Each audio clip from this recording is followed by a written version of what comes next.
What's cracking? How's everybody doing, man? We are in the building, live and direct.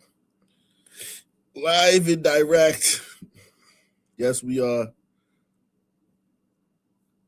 We are live. We gonna get this thing cracking right off the bat, man. I ain't even gonna waste no time, man. Everybody hit that like button, man. Shout out to Gals from Below. First at 5:30, people living at a Whitehaven apartment complex are on edge after a man is shot dead. Yeah. Salute to everybody out there, man. Peace and blessings, man. Peace and blessings to everyone out there, man. Peace and blessings to all of you. The whole shaboing boy. Everybody. Peace and blessings.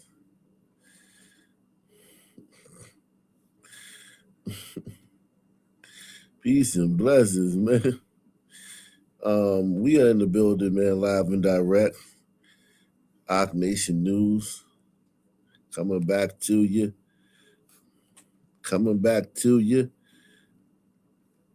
All up in you and through you.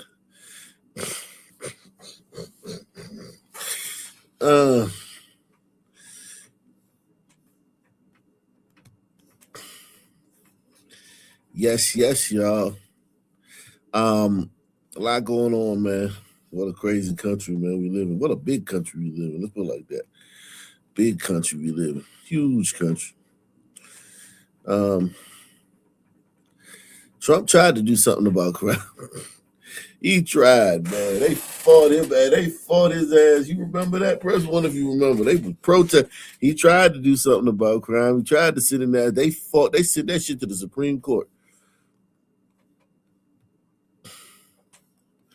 They sent that shit to the Supreme Court. Like, no. You can't do that to our criminals, man. He tried that shit. They rejected it. Let's go. First at 5:30, people living at a Whitehaven apartment complex are on edge after a man is shot dead. His killer still on the run tonight. Good evening. Thanks for being with us. I'm Shay Arthur. WRG's Queechua Wilborn brings us the latest on the investigation. We heard pow, pow. Those sounds ring through the minds of those living at this apartment complex in the 1900 block of Rains Road. Memphis police say gunfire erupted in the complex just before 10 Saturday night. A man we spoke to who didn't want to be on camera for his own safety says he heard the entire encounter unfold. Me and my wife was sitting on the couch and we heard a whole bunch of shots. About 4 minutes later, we heard a bunch of police going through our parking lot. So we looked out the door. And when we looked out the door, there was a whole bunch of police out there. MPD says they located a man with a gunshot wound. He was rushed to the hospital, but later died from his injuries. People living in the apartment say the shooting occurred in one of the back parking lots. One woman tells us this incident has her afraid for her family's safety. Scared, nervous. We already don't go outside. So for this to happen, it's like... Think about it. The National Guard was here. Federal troops were on the ground in Memphis not too long ago. They kicked them out.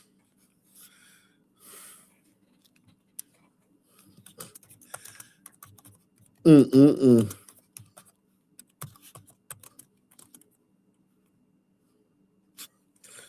is insane.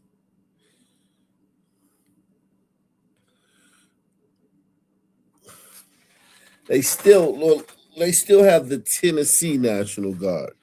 They have 400 to 700 members. I misspoke. They still have it. They've scaled it down a little bit, but they're still there. The Memphis Safe Task Force is still there. So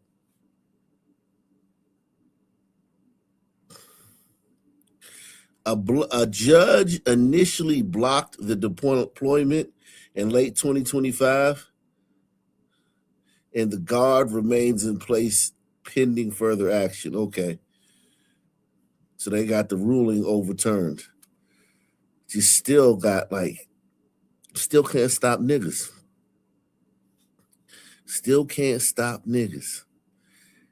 That is absolutely insane. You still cannot stop niggas.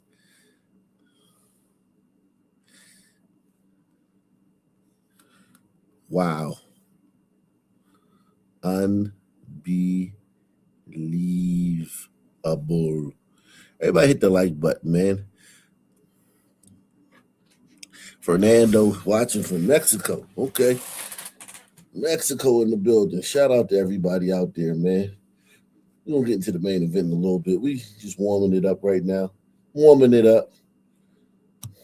Man, we really got to be careful. Residents are left with questions on Sunday morning. Memphis police did not release any details on what led up to the shooting. However, it's believed there may be several witnesses.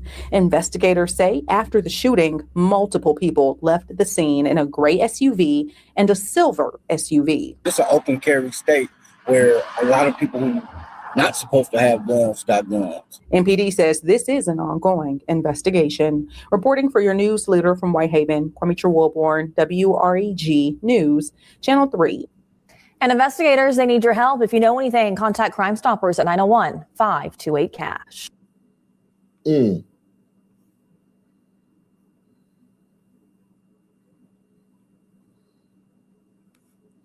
So much going on. Jesus Christ. Fucking A, man. New tonight, a video showing a Birmingham police officer with a gun drawn approaching a woman in a convenience store has been viewed over 1 million times. That woman was detained but later released after police determined that she was not the robbery suspect that they were looking for. And that video now sparking a debate about policing practices, and the woman. Oh, fuck all that shit, man. You don't debate no policing practices. That's one fucking cop in one situation where he probably he misjudged the situation. We don't need to review the whole fucking.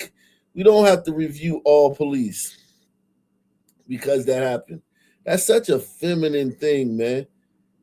That's such a feminine thing. That's how you can tell if a dude is a faggot. If he wants to review the entire system, because one cop in Birmingham in one unique probably situation with some Shaquita was probably being an asshole during the robbery. Like, come on, man. We got to review all of the police in the fucking country now.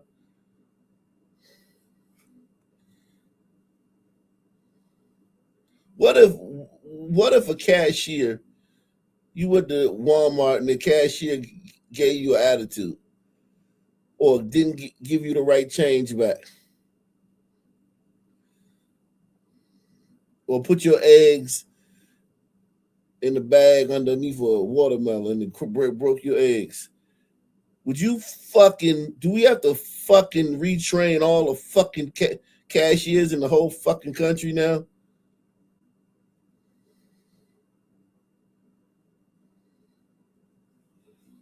Shit is stupid. Released after police determined that she was not the robbery suspect that they were looking for. And that video now sparking a debate about policing practices, and the woman has hired an attorney. Your reporter James Giles joins us live tonight after obtaining that surveillance video. James, how is the department responding to this? Well, Brittany, Steve, Birmingham Police Chief Michael Pickett says the officer in the video you're about to see believed he was face-to-face with an armed robbery suspect, but that didn't turn out to be the case. Surveillance cameras inside a West Birmingham gas station captured a moment Tuesday. Look at this shit. I can tell you, this the trenches. This the trenches. Captured a moment Tuesday afternoon that left people inside the store stunned and has thousands talking on social media. A Birmingham police officer walking in, gun drawn, approaching Micaiah Jackson. WBRC is blurring the officer's face. Right now, the Birmingham Police Department has not said the officer did anything wrong. We had some customers about to come in, and then when he came in like that, kind of ruined the business because a lot of customers just left. So, I mean, I would do the same thing. The employee who shared those moments with us says the situation unfolded quickly and left people confused. The cop came in, had his weapon out, and pressing her for something. Jackson was detained before the officer determined she was not the suspect they were looking for. I guess he got. Okay, he made a mistake. He's out here looking for a robbery suspect. Press 1. That's the that. Think about that. He's out here looking for an armed robbery suspect. He made a fucking mistake. These mistakes are very rare.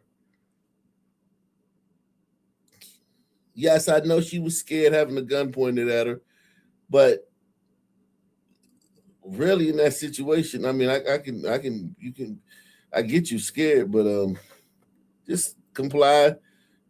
And if she wants to get a lawyer, fuck it. I mean, whatever. It's America. Everybody sues for everything. But we're not retraining all the cops. We're not retraining all the cops. We're not going over procedures. We're not making the laws any more lenient. Your fucking cousin Pookie ain't getting out of jail.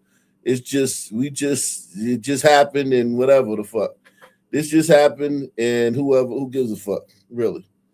Hope they found the armed robbery suspect. Came in like that, kind of ruined the business because a lot of customers just left. So, I mean, I would do the same thing. The employee who shared those moments with us says the situation unfolded quickly and left people confused. The cop came in, had his weapon out, and pressing her for something. Jackson was detained before the officer determined she was not the suspect they were looking for. I guess he got the wrong description. Police Chief Michael Pickett addressing the incident in a statement Thursday saying in part, "At the time of the encounter, our officer was actively searching for a robbery suspect believed to be armed. The individual encountered inside the store closely matched the description of the suspect and was also armed, which heightened the perceived threat in that moment." Pickett also says police did eventually find the person. Let me guess, black people online calling him a sellout or Uncle Ruckus or he every name, be buck broken, he everything. He a stepping fetching, he licking the white man, ass crack clean, he whatever the fuck they talking about him. You know they talking about him like that. Instead of celebrating the black man as the police chief. Who gives a fuck about what that girl? That girl's all right. That girl, she be all right. We policing a very violent and dangerous neighborhood. All you niggas' neighborhoods are fucking violent and dangerous. And we're policing that shit, looking for a robbery suspect. We made a mistake. Oopsie. Oops. Carry on. They were looking for, identifying Akasha Moore as the suspect Thursday. Investigators say so this is the suspect. So that's the real one. Fucking look like she playing the WNBA and shit, man. So that's the suspect, and this is the other one. Okay, so he wasn't far off. He wasn't far off. She a dyke with braids, obviously in the same vicinity. He wanted to make sure it's probably constitutional carry, Alabama, constitutional carry. He wanted to make sure he had the right person, or he didn't. Hope they found a real robbery. I mean, I'm glad they found a real robbery suspect. We're looking for, identifying Akasha Moore as the suspect Thursday. Investigators say she's charged with first-degree robbery. For people who watched that moment unfold inside the store, for people who watched that moment outside the store, they seen far worse their entire life. They grew up in Blackistan. They seen far worse their entire life. They seen people shot. They seen people get robbed. They seen everything. Nobody in that store was traumatized or anything. All those people in that store on an average day in an average conversation brag about how rough their town is, brag about how rough their neighborhood is, brag about all the killers and hoodlums and gang members they know. Press one. None of those people in there was traumatized by a motherfucking thing. I talk to you niggas all the time. Whether I first meet you, I know you for 20 years. You niggas all love violence, love being on the scene of violence, love having been around violence, love having war stories, love all that shit. Even the bitches. Don't tell me nobody in that fucking store was traumatized.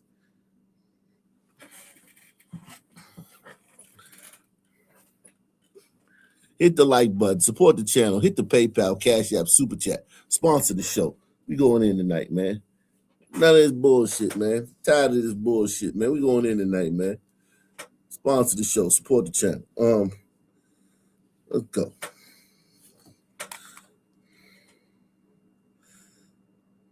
Salute to my man Gil, man. Gil taking the $5 challenge. Shout out to you, Gil.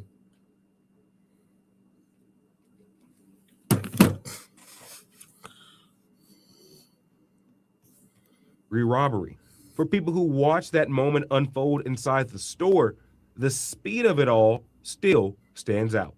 It kind of threw me off because he came in kind of quick with the firearm. So.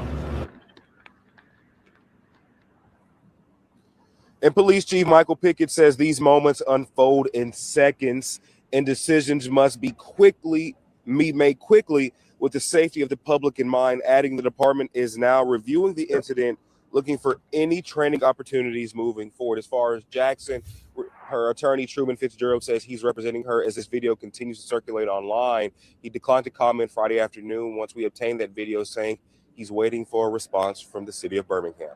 Your reporter in Birmingham. Let's see what these fucking apes are talking about online, man. Nowhere in the chief's statement did he issue an apology to the young lady, only excuses. But listen, it's just police work in a violent, dangerous. All these niggas are proud to live in these dangerous neighborhoods. Talk to a nigga. Man, I'm from such and such, man. They don't play, man. Shit, nigga, I'm from bust a gun such and such street. I'm from pistol waving this street. I'm from Tech 9 this street. I'm from. All these niggas will call somebody on you. You get in an argument with one of these niggas. They'll call some little nigga to come shoot you. I don't hear that shit, man.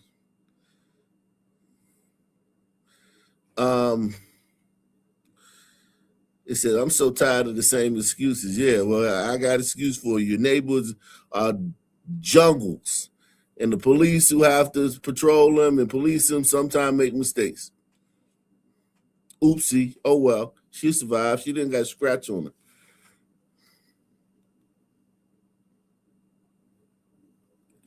It says, it's amazing to people outside America how this is normalized practice. This person talking about it's amazing to people outside America.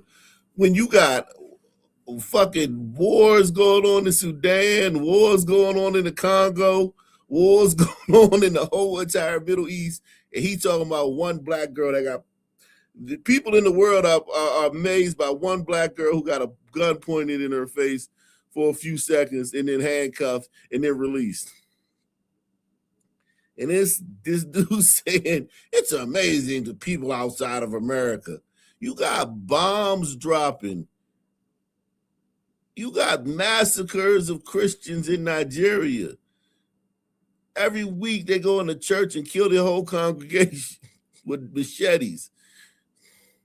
And this dude like, oh, it's amazing to people outside America how this is normalized practice of law enforcement agency. Gun drawers, strangers, shut the fuck up.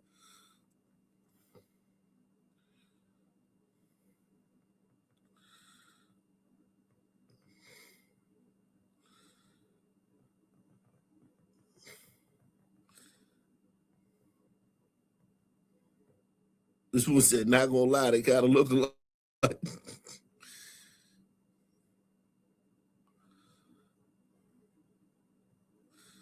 He said, officer went home alive, as did everyone else. Woman resembled the suspect and had a firearm. Justified. Now she wants $6 million. Oh, God, man.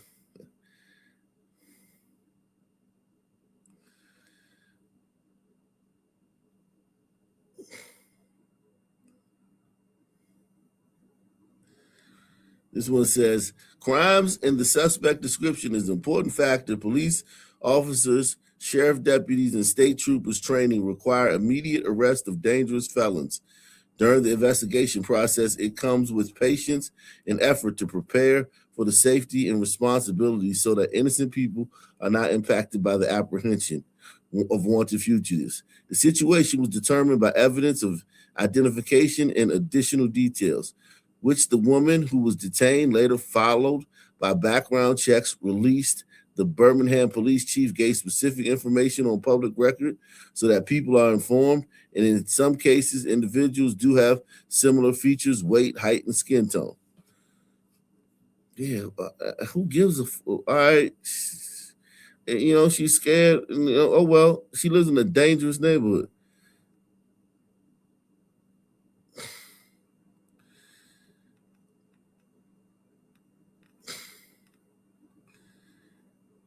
Yeah, this one says people get arrested and detained every day by mistake. What's the big deal? Same with ICE officers. Do not know but detain. Pathetic crap. These people are, Jesus Christ, man. I don't know what I'm gonna do with y'all, man. I don't know what I'm gonna do with y'all, man.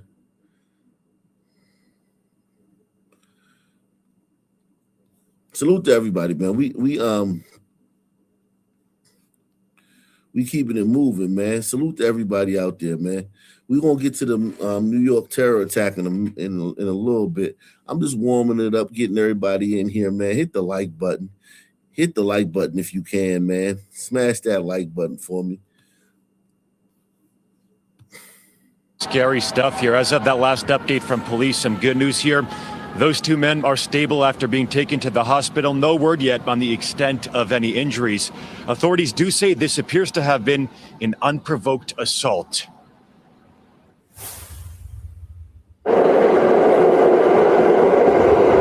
People at the Lexington Avenue and East 63rd Street station waiting for their train Sunday with an extra eye on their surroundings. It just kind of reminds you that you do have to watch your back, regardless of where you are in the city, what time it is. The NYPD says two men, 83 and 31, were pushed onto the tracks of the downtown F train. Officers. Those ages are giving us a context clue, man. Those ages are giving us insight into who might have done this. That you do have to watch your back, regardless of where you are in the city, what time it is. The NYPD says two men, 83 and 31, were pushed onto the tracks of the downtown F train. Officers responded to a 911 call around 11:40 a.m. It kind of sheds light on what can happen even when your head's in a place of that's not going to happen. A lot of crazy stuff happened, and then we're in New York City. Taking the train with her daughter, Lenice says the incident is a reminder to always be prepared. Get me some bear mace and some bear mace. I stay in the middle if there's an open area like right here, or I'll stand real close to here. My back is turned against a surface so nobody can come from behind me. Others like Justin Espino calling subway pushes a forceful reality of city living. Everyday Citizens app notification, somebody got pushed. We have to wait for a train now. Everybody's late to work, but the sad truth is we're desensitized to it. But he says that should not be the case. There's a lot of people like EDPs around here as well, mental illness, and I feel like they need help the most. The subway stations that I used to go to, they now have the installed fences. So that's really good. And we do not have any details from police on if those two men who were pushed knew each other. According to police, they are looking for a man wearing a gray jacket, a red hat, tan pants, and green shoes, but we do not have. Come on, man. We don't need to know what color his socks are, man. This is ridiculous, man. We need to know what he looks like, man. Come on, man. Stop it. Details from police on if those two men who were pushed knew each other. According to police, they are looking for a person, a man wearing a gray jacket, a red hat, tan pants, and green shoes, but we do not have more details about what that person looks like beyond that clothing description from police. We are live on the Upper East Side tonight. I'm Angelo Bavaro, Pix 11 News. Salute to my man, MC Productions. He says, you got your foot on these niggas' necks early tonight. Yeah, man. Yeah, man. We got a lot to get into, man. We got a lot to get into, man. Now, investigators are looking for 3 people involved in the shooting death of a Brooklyn teenager. He was shot in the car in Sunset Park early this morning, and it's not clear if he was the intended target. Chrissy Kalishian heard from his family, left heartbroken and grieving. 14-year-old Johari Kantave was just months from graduating middle school. Family and friends say he went by Chris. His older brother, who didn't want to be identified, saw the teen on his way out of their apartment to hang out with a friend Friday night. I told him, go chill. You could chill real quick. Just don't stay out too long. Be safe. Safety. He told me, I bet safety, bro. He says he still can't believe that was their last conversation. Dang. Police say just after 11:30 at night, Kantave was only about a 5-minute drive from home off of 9th and 44th in this Mitsubishi, its rear window shattered by gunfire. He was in that car with his friend's dad, Pedro Castellano, who says he was driving Kantave home while they followed his son on a moped. These 3 guys came they were walking up on 9th Avenue. They started harassing my son and cursing and, just harassing him. And I seen one of them pull out a gun, so I told my son to run. Then he says he lost sight of his son, all while Kantave sat in the passenger seat. As I was looking for him, the kids came and they shot up my car. He's a good kid, man. He didn't deserve that. Police say 14-year-old. What the fuck? He was driving Kantave home while they followed his son on a moped. These 3 guys. Oh, so his son was on a moped. And he's in the car with the black kid. Okay. He's in the car with this kid. The Puerto Rican guy's in the car with this kid driving him home. And the Puerto Rican guy's son is on a moped in front of him. Okay. Son on a moped. These 3 friend's dad, Pedro Castellano, who says he was driving Kantave home while they followed his son on a moped. These 3 guys came they were walking up on 9th Avenue. They started harassing my son and gang shit. Son probably in a gang or probably in the street. Cursing and, just harassing him. And I seen one of them pull out a gun, so I told my son to run. Then he says he lost sight of his son, all while Kantave sat in the passenger seat. As I was looking for him, the kids came and they shot up my car. He's a good kid, man. He didn't deserve that. Police say 14-year-old Kantave was shot in the head and died at the hospital. It's not clear if he was the intended target.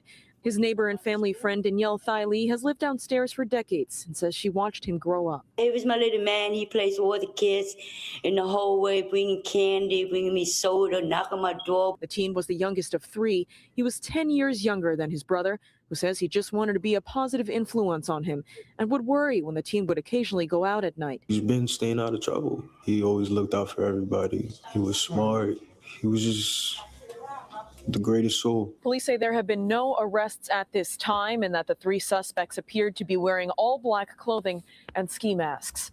In Sunset Park, Chrissy Kalishian, CBS News, New York.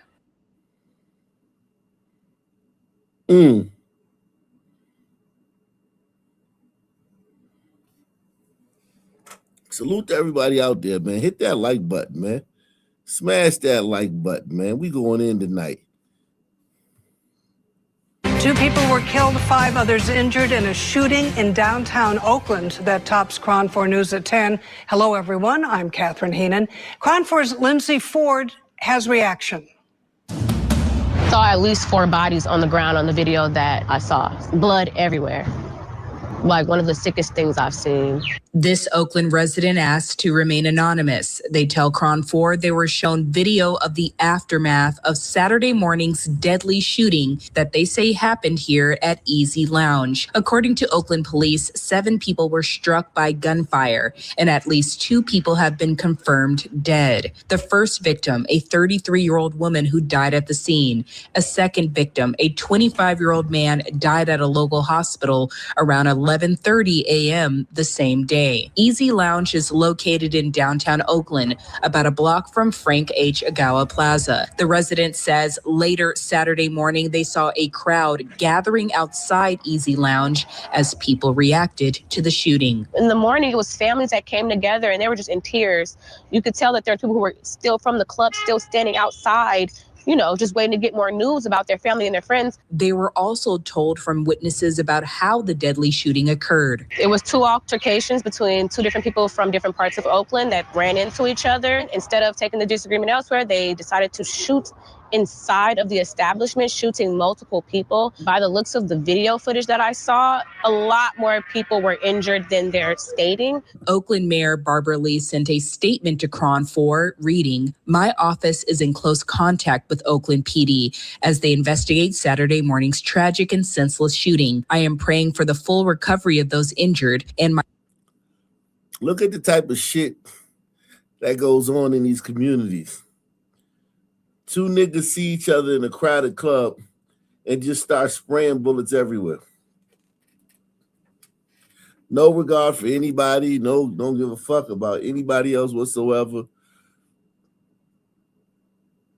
And I'm supposed to be mad when some cop detains somebody for a few minutes because they look like somebody else who's committed a robbery. Fuck these niggas, man. And they're pearl clutching over little bullshit. These the type of neighborhoods you niggas live in. And this ain't even a neighborhood. You niggas go places and turn it into your neighborhood. These 2 niggas went somewhere else. They went, this is probably a nice neighborhood they went to. This is probably nice. Look at the buildings. You got the fucking mixed-use building right here. Apartments in here probably fucking... You probably paying $2,000 for a 1-bedroom and shit.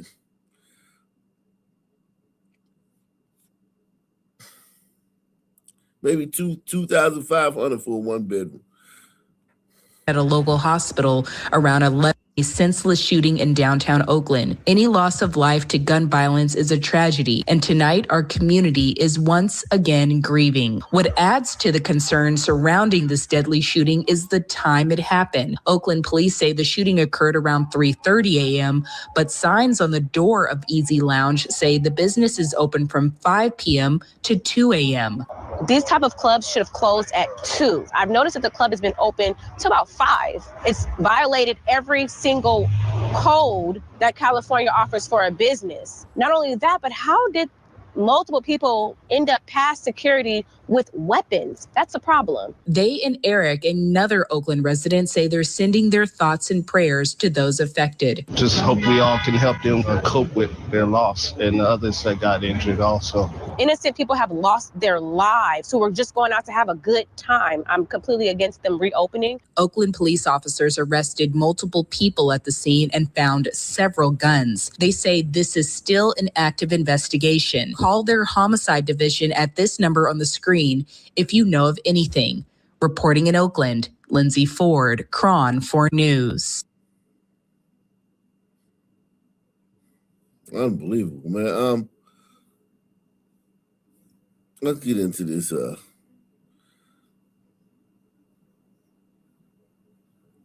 Let's get into this.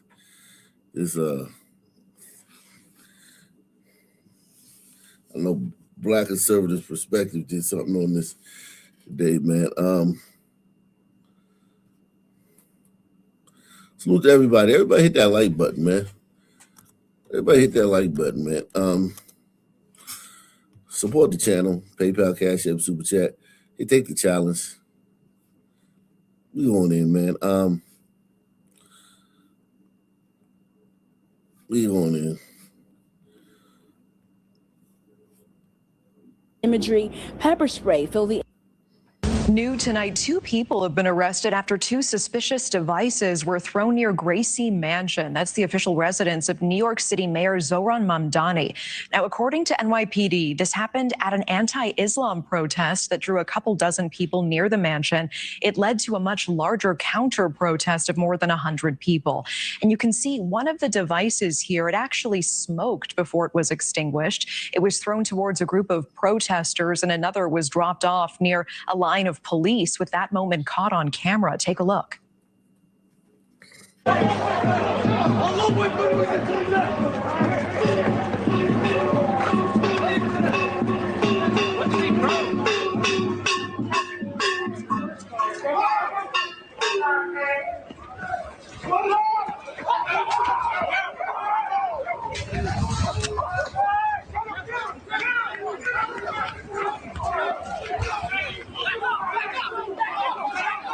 I want you to see this.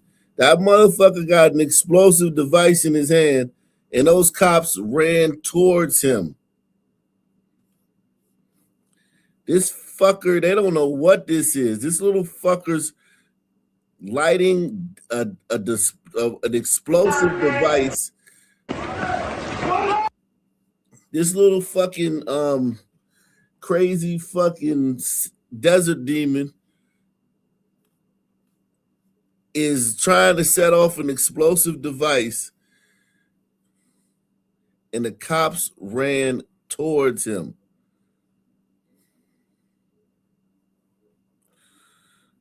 Okay? The cops ran towards him. That shit could have went kaboom. That shit could have went kaboom.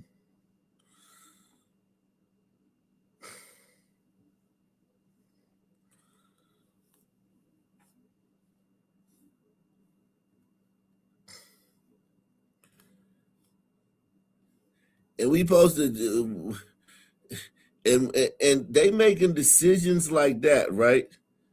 They're making decisions like that, split-second decisions to run towards a guy with a fucking bomb in his hand, so that to try to take the bomb from him before it goes off, to save people. That's a split-second decision they made. Why is nobody questioning that? These are split-second decisions these cops got to make. You see somebody with a bomb, everybody else is running away. You run towards the person to try to defuse the bomb before it goes off. Or before they throw it.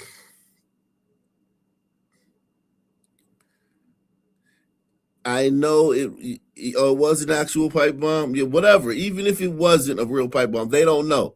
Even if it turned out to be a dud, at that moment, nobody knows that.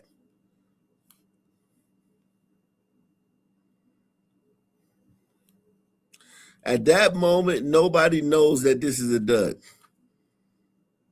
All they know is that some fucking desert demon is screaming and running with some shit that's like on fire and shit. Looks like a bomb. And they reacted. Salute to those cops, man. Shout out to those cops. Press 1, man. Take a look.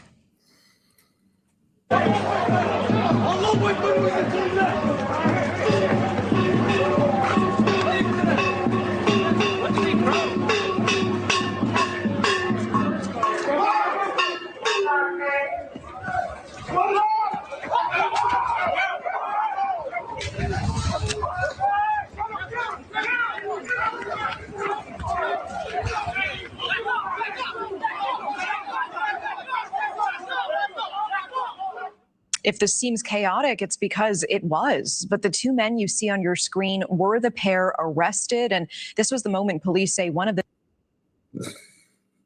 straight desert demons. I thought, ICE, think about it. ICE protesters, they're supposed to be able to run cops over. They're supposed to be able to attack cops, blow whistles, chant anti-cop propaganda, block the streets. But when some anti-Islam protesters show up, they gotta die.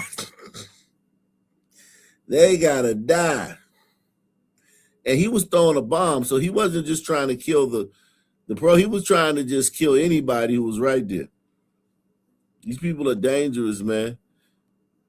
And listen, and they want anti-Islamophobia bills and all that shit. Man, fuck that, man. You ain't get no anti-Islamophobia bill, man. Go to England if you want. If you want to live by Sharia law, go to England or Switzerland or somewhere.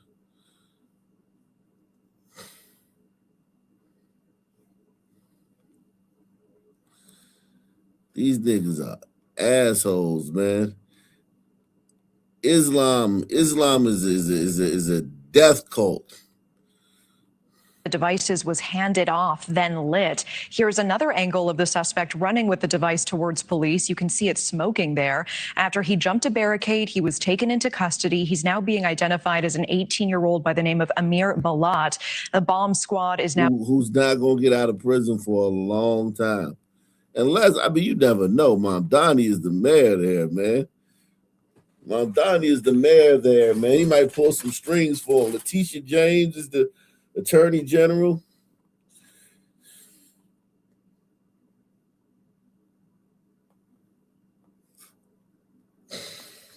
examining these devices closely.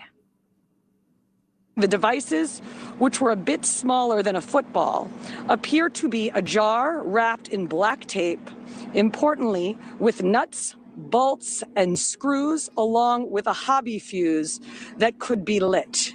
At this time, we do not yet know whether the devices were functional improvised explosive devices or hoax devices. Boy. So we got to talk about a pretty wild story out of New York City, a story that is especially concerning considering the fact that we have the military operation in Iran. Everybody should have their head on a swivel, okay? Whether you are traveling, you're just going to the gym, going to the grocery store, participating in a protest, right? Especially if you're participating in some politically charged protest, you should probably have your head on a swivel. There are a lot of crazy people out here, and we've already seen Iran-inspired terrorist attacks in this country as a result of the ongoing military operation. And it seems as if we have another terrorist attack that happened in New York City outside of Zohran Mamdani's house, Gracie Mansion, where there was an anti-Muslim protest taking place, and some counter-protesters showed up, and these counter-protesters apparently tried to plant a bomb at this protest, right? And Zohran's response to these terrorists planting a bomb outside his mansion is kind of crazy, right? So without further ado, let's learn a little bit about what happened, and then we're going to get into Zohran's response, because his response is absolutely insane. So without further ado, let's get into it. Chaos at Mayor Zohran Mamdani's house. A man tries to ignite an incendiary device during a protest, but is tackled by New York's finest. Good evening, everyone. I'm Joe Torres. And I'm Tanya Rivero. We begin with the mayhem at the mayor's home. A protest outside Gracie Mansion took a turn for the worse this afternoon and ended with 6 people in police custody. The organizers and those who showed up for the protest faced some opposition, and the two sides started to argue, and chaos ensued. 2 are accused of throwing a suspicious device that began to smoke. And just a short while ago, NYPD Commissioner Jessica Tisch spoke about the incident at Gracie Mansion. Eyewitness News reporter Crystal Cranmore joins us now from the Upper East Side with the details. Crystal. Good evening, Joe and Tanya. Yeah, Commissioner Jessica Tisch describing a situation, like you said, nothing short of chaotic. The media briefing is still going on at this point, but we know at this point 6 people have been arrested, including a man police say launched a suspicious device into the crowd. Our cameras were rolling as police tackled that suspect to the ground. Police say he was holding a device that had some smoke coming out of it, and some feared it was an explosive, forcing an evacuation and an investigation by the bomb squad. This all part of a massive clash between anti-Muslim demonstrators and counter-protesters near 89th and York, right by Gracie Mansion, the home, of course, of New York City's first Muslim mayor. Now, it happened around noon. Shouts and fights breaking out, protesters parading racist imagery, pepper spray filled the air, sending people to their knees as they attempted to flush their eyes with bottled water. Again, police saying 6 people are in custody, 1 for disorderly conduct, 1 for deploying pepper spray, and 2 for throwing a suspicious device. Police say a known agitator, Jake Lang, organized the anti-Muslim protests. Jessica Tisch, commissioner, describing again the moments where they're at this point investigating the suspicious devices. Take a listen.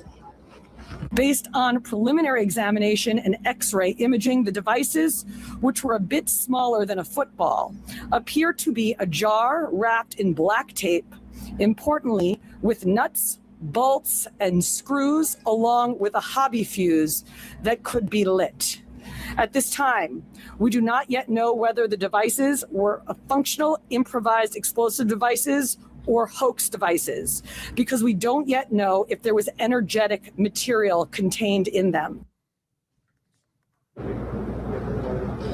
And at this point, police say no major injuries. We also know that police are reviewing surveillance cameras to see if there were any other illegal activity taking place during this chaos and to identify other people who might have been involved. For now, we are... Yeah, so you see, now you heard that. Now, apparently we do know that this was a bomb or an explosive device because Zoran basically confirmed that to be the case. Okay, let's actually read this statement from Zoran in response, because this is, wow, this is kind of crazy. So let's get into it. Zoran says, yesterday, white supremacist Jake Lang organized a protest outside Gracie Mansion rooted in bigotry and I told you they were going to try to get a Islamophobia bill out of this shit. All they want is an Islamophobia bill. He don't give a fuck about nothing else. He want to be able to stop you from saying anything about Muslims. He don't give a fuck if Muslims is throwing bombs. Their goal is to turn this shit into London. And one thing about them, they good at this shit. They're good. They're good. They gonna play the victim. Muslims gonna play the victim. Muslims gonna play the victim.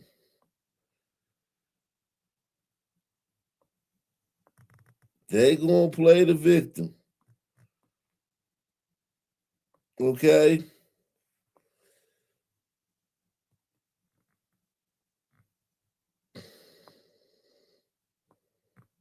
They are going to play the victim, but then when they once they get a little power, whoo, they will oppress you think you oppressed now. You black folk think y'all oppressed now. You niggas think y'all are oppressed now.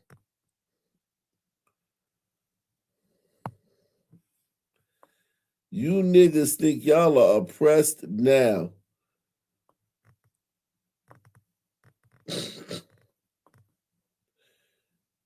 Holy smokes. We's bees oppressed and did. You black women think y'all oppressed now.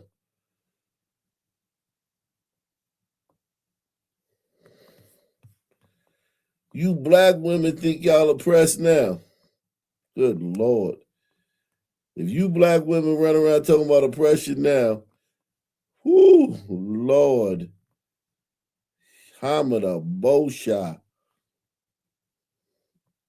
You ain't got no fucking clue what y'all got coming once the Muslims take over. Fucking A, man.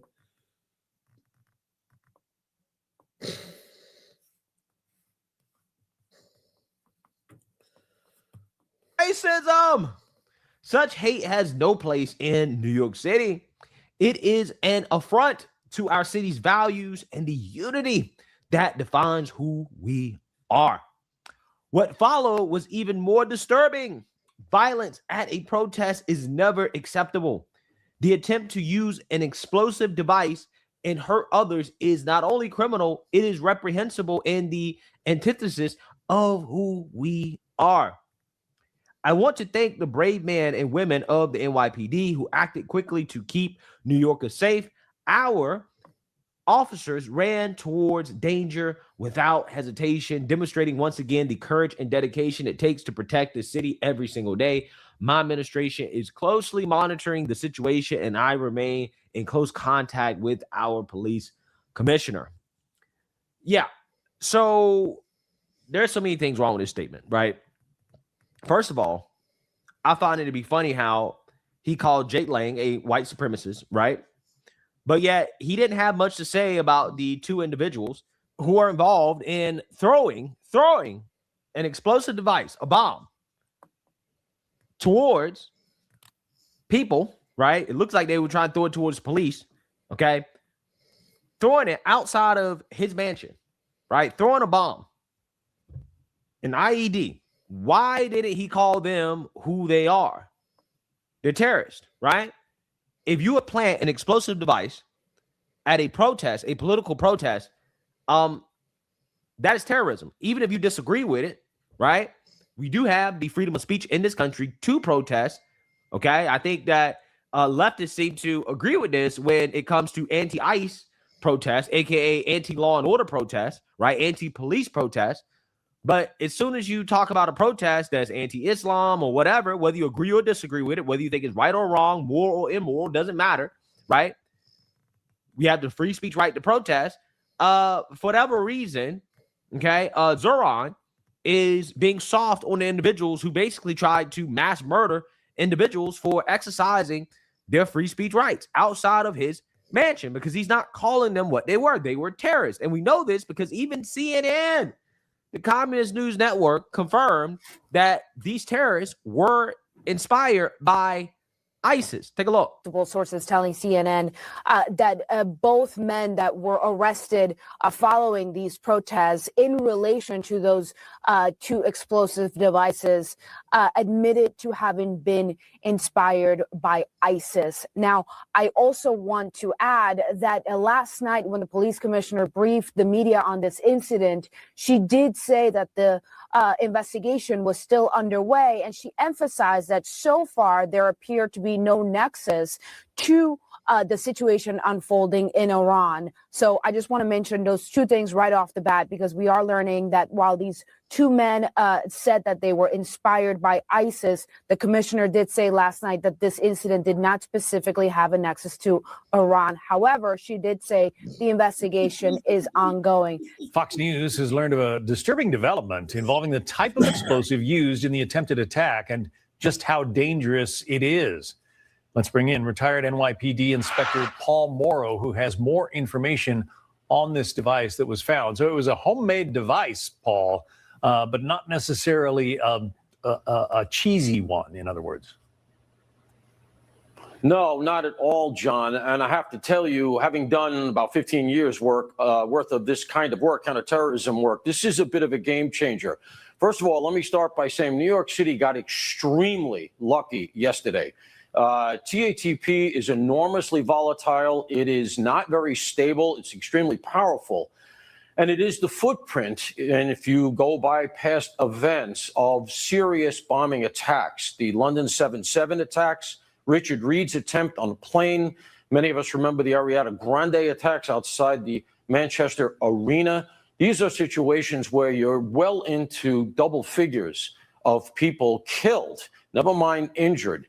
So this was a very, very serious attempt, much more serious, I would argue, than it likely seemed to many right initially. And as to why they didn't detonate, in light of the fact that they were charged the way they were is going to be something I'm sure that the federal authorities are going to be looking at very closely as they investigate these two perps. Yeah, and hats off to the New York City Police Department for running in and stopping those attacks. They didn't just run away or go to a place of safety. We continue to follow a developing situation outside Gracie Mansion, the official home. Salute to my man Barry B. Barry B is in the building. In the building.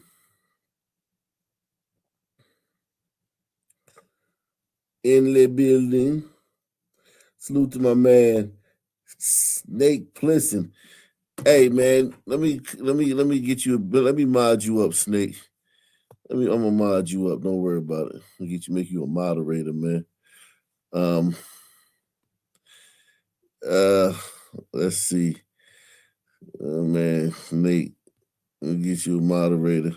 This is insane, man. All Mom Donnie wants is to be able to say they're victims. Muslims are victims, and we need an anti-Islamophobia bill where you can't even talk about us. You can't even say Islam without. If you say they're gonna make it to where businesses gonna have to close on Ramadan and shit, restaurants and shit. Well, the close. They're gonna turn New York into London. I promise you. They're gonna try to turn New York into London.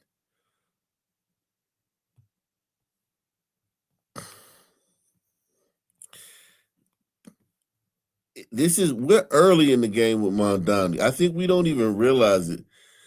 We don't realize how early in the game we are with Mondani. We're so early in the game. This motherfucker this is his second month in office. He got 4 years.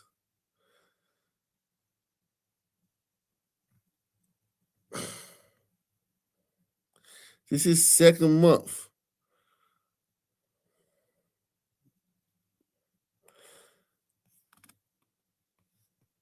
Of New York City's mayor, who at this time is Zoran Mamdani.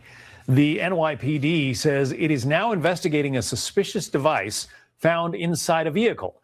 This comes after 2 men were arrested yesterday for throwing improvised explosive devices during 2 dueling protests near the mayor's mansion. Sources tell Fox News those devices were made with a dangerous material used in some very high-profile terror attacks. Fox News contributor Paul Morrow joins us once again on the phone. I suppose it is no surprise to you, Paul, that if there were a couple of devices that were thrown yesterday, that leaving a device in a car or a truck nearby might also have been part of the operation here. Yeah, no surprise there, John. It tracks to things that we've seen in the past, certain ones that I'm sure the public recalls well, like, for instance, the Boston Marathon bombing, when the Tsarnaev brothers were actually fleeing from the police. Once they'd been discovered, they had all kinds of other devices that they were actually literally throwing out the back of the truck at investigators as they were being pursued. So I don't know what the plan was of these 2 guys, but my gut tells me that almost certainly this is connected to the events that we saw yesterday.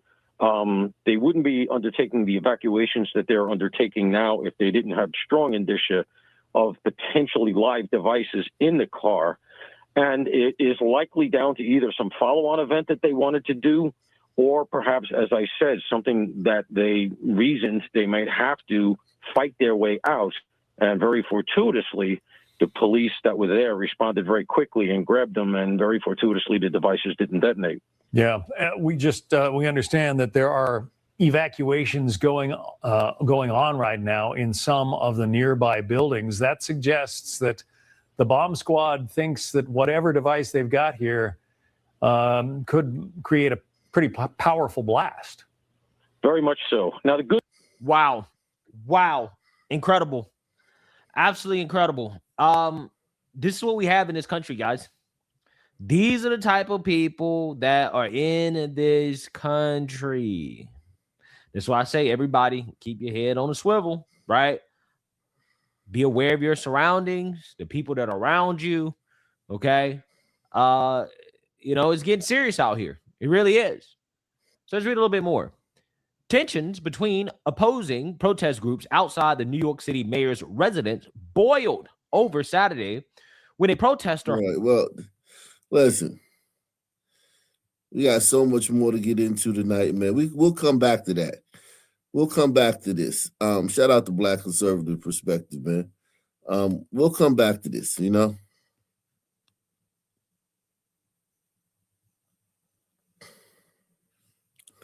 We'll come back to this.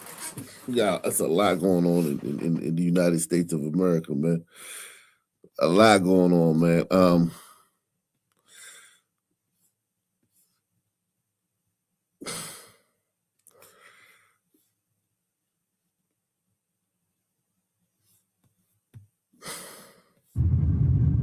In less than a week, the state of Alabama plans to execute a 75-year-old man for a killing they know he did not commit. I shouldn't die for something I haven't done. His name is Charles Sonny Burton. Days ago, he called me from death row. Hey, I've been here a long time. In 1991, Sonny and 5 other men committed an armed robbery at an AutoZone. He grabbed cash, then ran outside and waited at the car. Inside, an accomplice shot and killed a customer named Doug Battle. Did you know a murder was about to happen? No, I would have stopped that. I would have stopped that. The man. So this guy drove somebody and they went inside the store and shot somebody. How does he get on death row? He must have had there must have been a lot of other crimes he did. We've never heard of that. The driver getting the death penalty. Have you ever heard of that? And it wasn't a cop. The driver getting the death penalty on a shooting of a regular civilian. What happened? That's bananas. You said felony rule? Who pulled the trigger was sentenced to death. Years later, a circuit court reduced that sentence to life in prison. So the shooter got the death penalty, then he got his reduced to life. So the shooter got life and the driver got the death penalty. It's more to this, man. It's more to this, man. It's more to this. Finding his lawyer rendered ineffective assistance during the penalty phase. That gunman died behind bars in 2020. But Sonny Burton, the man who had been outside at the car, is scheduled to be killed on March 12th, even though he never killed anyone. I ain't participate in that kind of way. Sonny has been fighting his death sentence for 3 decades. He's lost all of his appeals.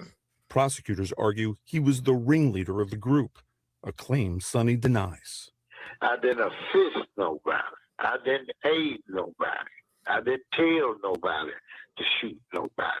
Now he has an unlikely ally, the victim's daughter, Tory Battle.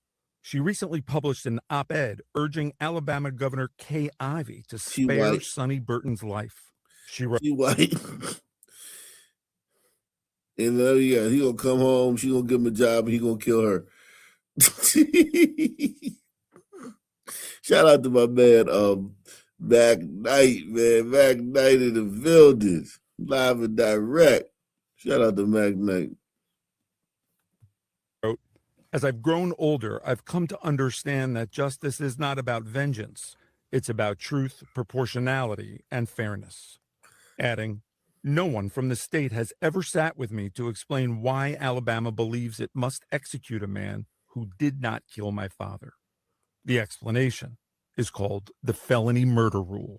People who are convicted and serving sentences for felony murder did not commit an intentional killing. Dr. Nazgul Gandnoush is the director of research at the Sentencing Project, a nonprofit that advocates for effective crime policies. She says felony murder is a distinctly American legal doctrine that can turn participating in certain felonies into a murder conviction if someone is killed. Felony murder allows for everybody involved in the underlying offense to be treated by the legal system as if they committed an intentional murder. You could be convicted of murder and be considered a killer, even if you weren't present at the scene.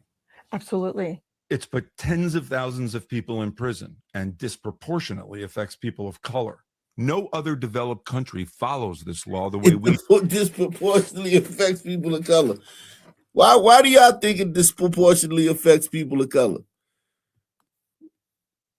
How could this felony rule disproportionately affect people of color, i.e. black people? Let me think for a second. How could this disproportionately affect black people? Is it because black people are fucking committing all the fucking crime, the felonies? Is that because black people are disproportionately committing felonies? Could that have any fucking thing to do with it? in certain felonies into a murder conviction if someone is killed. Felony murder allows for everybody involved in the underlying offense to be treated by the legal system as if they committed an intentional murder. You could be convicted of murder and be considered a killer, even if you weren't present at the scene. Absolutely. It's put tens of thousands of people in prison and disproportionately affects people of color. No other developed country follows this law the way we do. England banned it in 1957. Today, 48 states have some version of felony murder. Only Kentucky and Hawaii do not. In Florida, more than 50... You niggas better move to Kentucky and Hawaii. Y'all want to be fucking criminals. 1,500 people are in prison for felony murder, representing nearly 1 out of every 10 murder convictions in the state. Ryan Hollies was one of them. Never in my entire childhood did I ever have a brush with law. Never. Nope. Never been arrested my entire life. Then came March 10th, 2003. Ryan was 20 years old, living in Pensacola.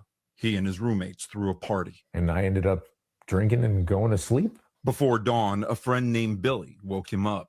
He was with a few other guys Ryan says he didn't really know. Billy is asking to borrow the keys to my car. They're laughing and joking about it, saying that they're going to go commit a robbery. But yet at the same time, they're also talking about going to get food. And what do you tell Billy? I say yes, because he'd borrowed the keys to my car plenty of times before. And then I went back to sleep. Less than an hour later, Ryan woke up to a crash. His car was in his backyard. The men were burning their clothes. Ryan saw them pull a safe from the back seat. I would have never let them get the damn keys to my car if I thought they were serious. But it was more serious. Nah, nigga, you was involved more than that. Yeah, who you think we stupid, man? This guy think we stupid. I went to sleep. They said they were gonna do a robbery. They took my car. I went to sleep. Then they crashed into the backyard of the house I was sleeping in and started burning their clothes. That's what woke me up. This guy think we're stupid, man.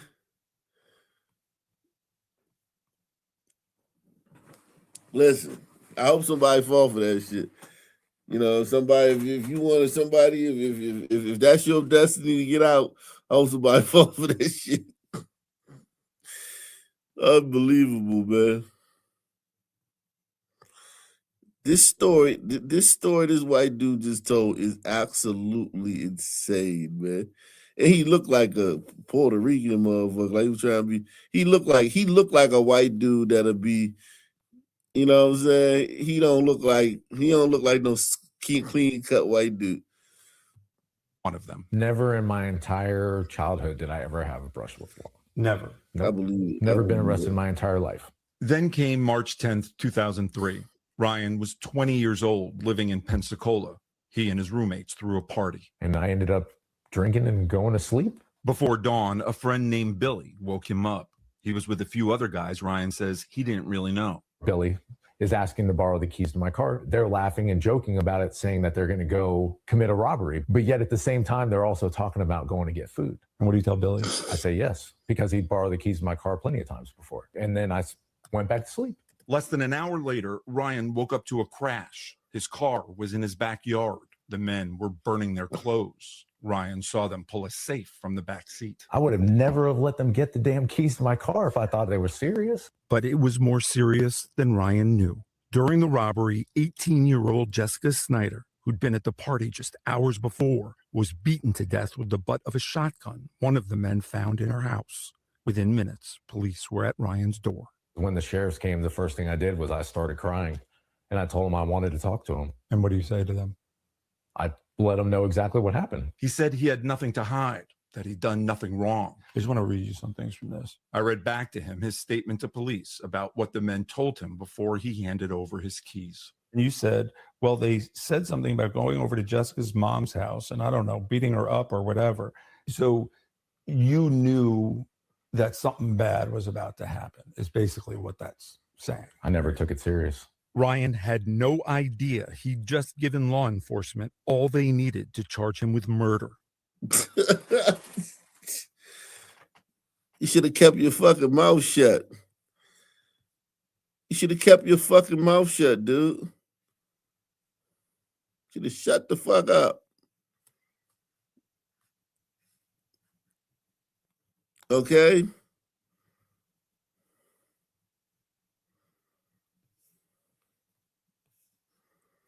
You should have kept your fucking mouth shut.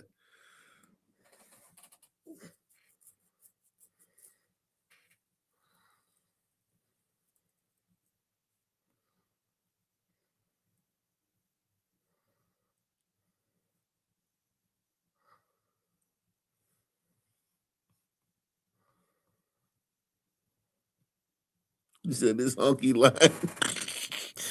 How did we get on this? How did we get on this hunky?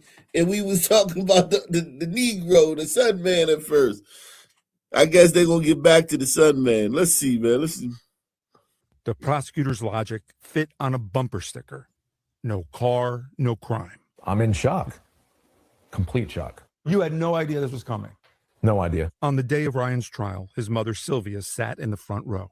I was holding on to a rosary in my hand, and I could have sworn it was going to go through my skin. I held it so tight. The trial barely lasted 8 hours. Prosecution makes its case, defense makes its case, jury deliberates and comes back with a decision all in a single day. Yep. By 6 o'clock that night, I was back in the county jail with a natural life sentence.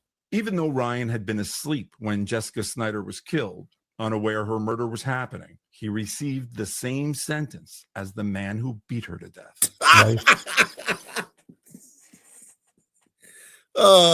Why do these laws disproportionately affect black people, man?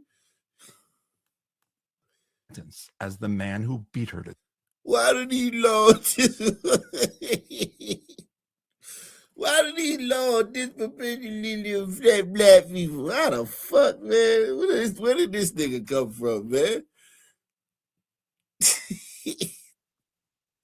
I ain't even lie. In this story, I wasn't expecting it to be a nigga. I wasn't expecting to be no Sun Man in this story. I thought it was gonna be a white boy that you know, he said, yeah, man. Yeah, he kept letting his brother use his car. Keep letting Jesus Christ, man. Death. Life without the possibility of parole. Yep. I was like, there's no way. Ryan's mother turned her outrage into action. I wrote to everybody and anybody that would listen.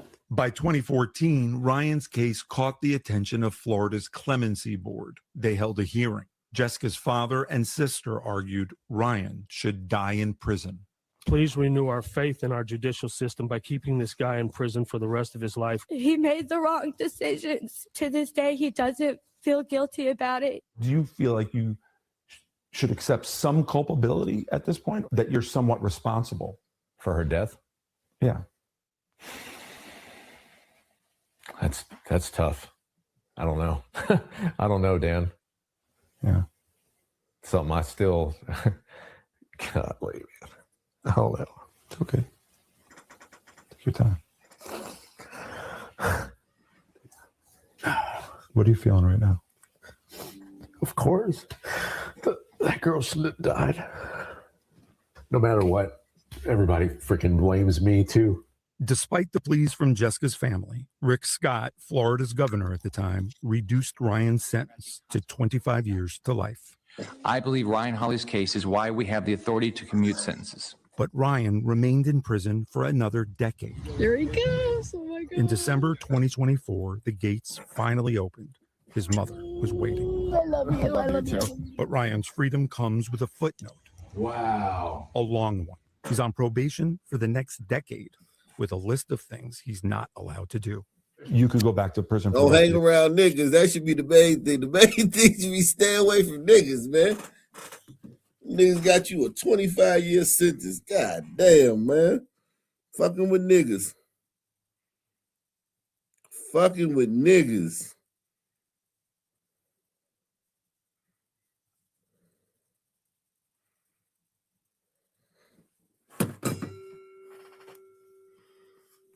Your life. Yep. For being in a bar. Yep. Even if I'm not even the one drinking. Ryan Hawley was released because a governor showed mercy. Now in Alabama, Sonny Burton is waiting to see if Governor Kay Ivey will do the same for him. Last month, when she set Burton's execution date, she said she has no current plans to grant clemency in this case. But she added she retains her authority to change her mind at any time. The Alabama Attorney General's office told us in a statement, the jury unanimously recommended the death penalty. Are you there? Can you hear me? Earlier this week, I tracked down one of those jurors, Priscilla Townsend. When you voted to sentence him to death, you knew that he was not the trigger man, right? Yes, we did. But more than 3 decades later, Priscilla, who asked that we not show her face, told me she regrets her decision. The death sentence is too harsh for someone that did not pull the trigger. That's a sister. That's a sister, yo. Press 1. That's a sister. That's a sister's voice. She voted to give that nigga the death penalty. That's right, sister. Tough on crime, sister. Unanimously recommended the death penalty. Are you there? Can you hear me? Earlier this week, I tracked down one of those jurors, Priscilla Townsend. When you voted to sentence him to death, you knew that he was not the trigger man, right? Yes, we did. But more than 3 decades later, Priscilla, who asked that we not show her face, told me she regrets her decision. The death sentence is too harsh for someone that did not pull the trigger. How are you going to feel if he doesn't get mercy and he's killed? Well, I feel horrible about it. I don't understand why at the point in time when the other gentleman, when his sentence was lessened, why no one came back and assisted Sonny. It just doesn't make any sense to me at all. And Priscilla isn't alone. 5 other jurors from Sonny's 1992 trial have signed sworn affidavits. Think about it. He was out there running around with killers and shit. You know, he's lived for 34 more years, right?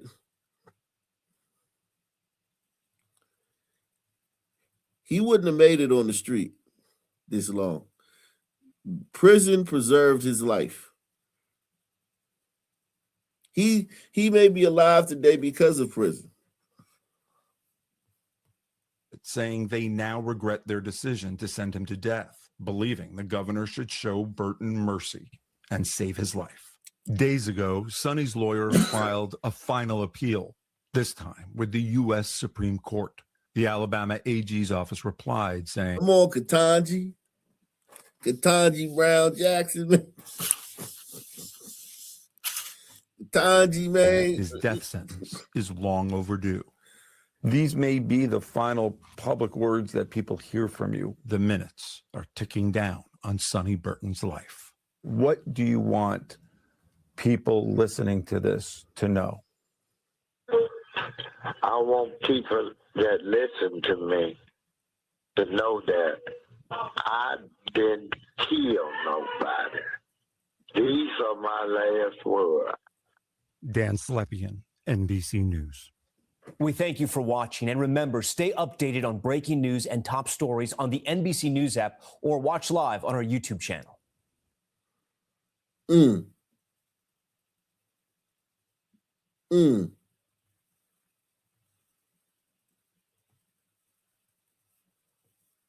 God damn it, man. We got a lot to cover. There's a lot going on in this country. We just did the terrorist attack in New York. We're going to come back to that a little bit later on. I need all of you guys to hit the like button. Salute to Deluxe247, aka Cal Ripken, aka the real MVP, coming through once again. I need all of you guys to hit the like button, man. We need some people to take the $5 challenge. Salute to all you guys that have, but we need more people to take the challenge, the $10 challenge, the $20 challenge, the $100 challenge. We need more of that, man. Salute to all you guys, though, man. Appreciate all you guys. Let's get it cracking, man. Let's oh shit, man. Jesus Christ.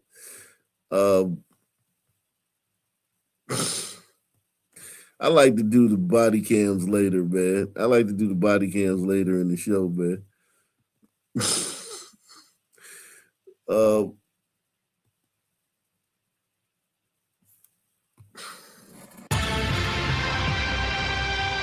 Baltimore police say that a teen was shot multiple times in central Baltimore Saturday night. It comes as just 24 hours after another teen was shot and killed.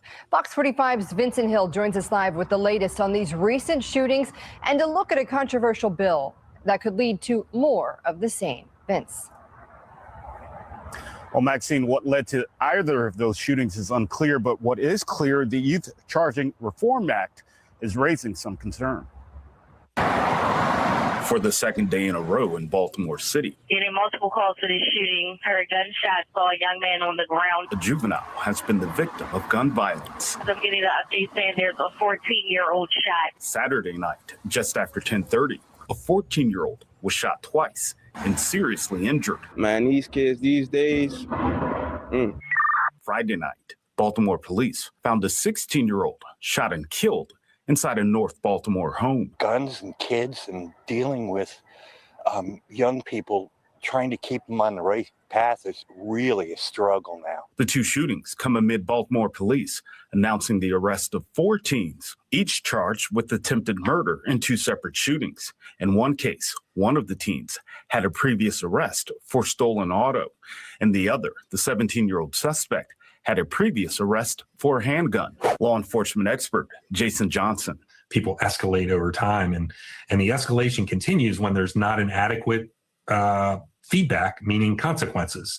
That's what makes young people progress to higher levels of criminal activity. Despite the progression of crimes involving juveniles, Juvenile Court Jurisdiction Youth Charging Reform Act. Lawmakers in Annapolis advancing the Youth Charging Reform Act one step closer to being passed.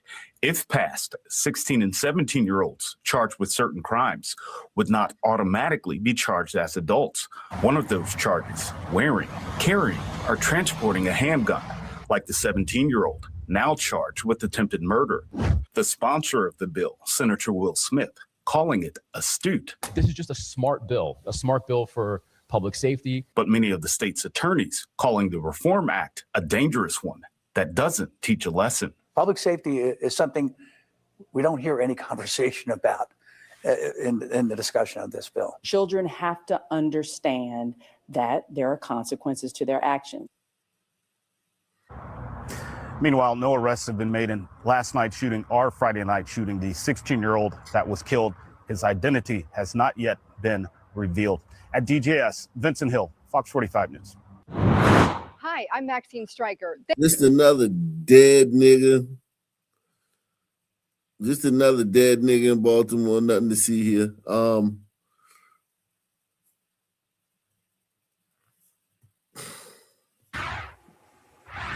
Our big story tonight at 9, a man shot inside Aurora Sinai Medical Center on Monday has now died. The family of 40-year-old Christopher Robinson took him off life support today. Our Durante Matthews is here in studio with what's next for his family. Durante? Hey, Christine, today we spoke with the attorney for Robinson's family. He tells me right now they're beyond devastated as he leaves behind 5 children. He says loved ones are now trying to recover from an incident that they say should have never happened. He was going back to school. He was doing all the right things. A positive. Uh-oh. He was turning his life around, man.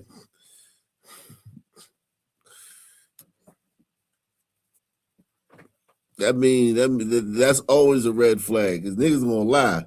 One thing niggas gonna do, they gonna lie. He was the greatest person that ever lived. He'd give you the shirt off his back. Yada, yada, yada, yada, yada. If that nigga was still alive, man, he couldn't borrow 50 cents from any of these motherfuckers. Hey, brother, I'm 50 cents short, man. All right, motherfucker, I ain't got that shit, man. God damn, man. Hey, won't you get a job, nigga? He says loved ones are now trying to recover from an incident that they say should have never happened. He was going back to school. He was doing all the right things. A positive trajectory ending in tragedy. And the family is, very distraught over what took place. Saturday, loved ones of 40-year-old Christopher Robinson took him off life support 5 days after investigators say a gunman shot him in the head inside Aurora Sinai Medical Center in Milwaukee. The family's attorney, B. Ivory Lamar, says the images have left his family scarred. His mother, who gave birth to him, raised him, had to sit there and watch his life be taken away before her eyes. Friday, prosecutors charged 38-year-old Ronell Shaw in connection to the shooting. Investigators say Shaw stashed his gun in a trash can outside of the building. He later grabbed it, got in a wheelchair, and rolled through the metal detectors. Prosecutors say Shaw told investigators he shot Robinson in the waiting area because he believed Robinson may have had a gun. 5 children have... But he left. If he left, he could have kept leaving. He could have kept leaving. Why'd he come back? He could have kept leaving, man.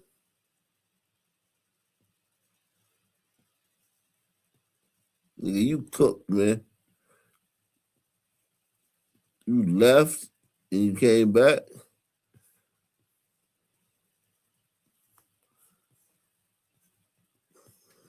He later grabbed it, got in a wheelchair, and rolled. Charged 38-year-old Ronell Shaw in connection to the shooting. Investigators say Shaw stashed his gun in a trash can outside of the building. He later grabbed it, got in a wheelchair, and rolled through the metal detectors. Prosecutors say Shaw told investigators he shot Robinson in the waiting area because he believed Robinson may have had a gun. 5 children have now just lost their father. Lamar says family members are also focusing on Robinson's mother's well-being, helping her with the trauma. She's not able to eat, sleep. He says the next step will be looking for a resolution from Aurora. You can't just brush this off. This is a real life that has been lost because of negligence. On Thursday, Aurora sent out a statement saying the metal detectors were working, but a handheld wand screening was not conducted appropriately. A spokesperson says the people who were part of that security screening no longer work there. Lamar says in the end, they want to make sure what happened to Robinson doesn't happen to anyone else. And Lamar says Robinson's family is going through the process of donating his organs. Meanwhile, Ronell Shaw was expected to be in court today, where a court commissioner would have gone over a potential bond. Online records show he's rescheduled for court tomorrow. Christina. All right, Durante, thanks.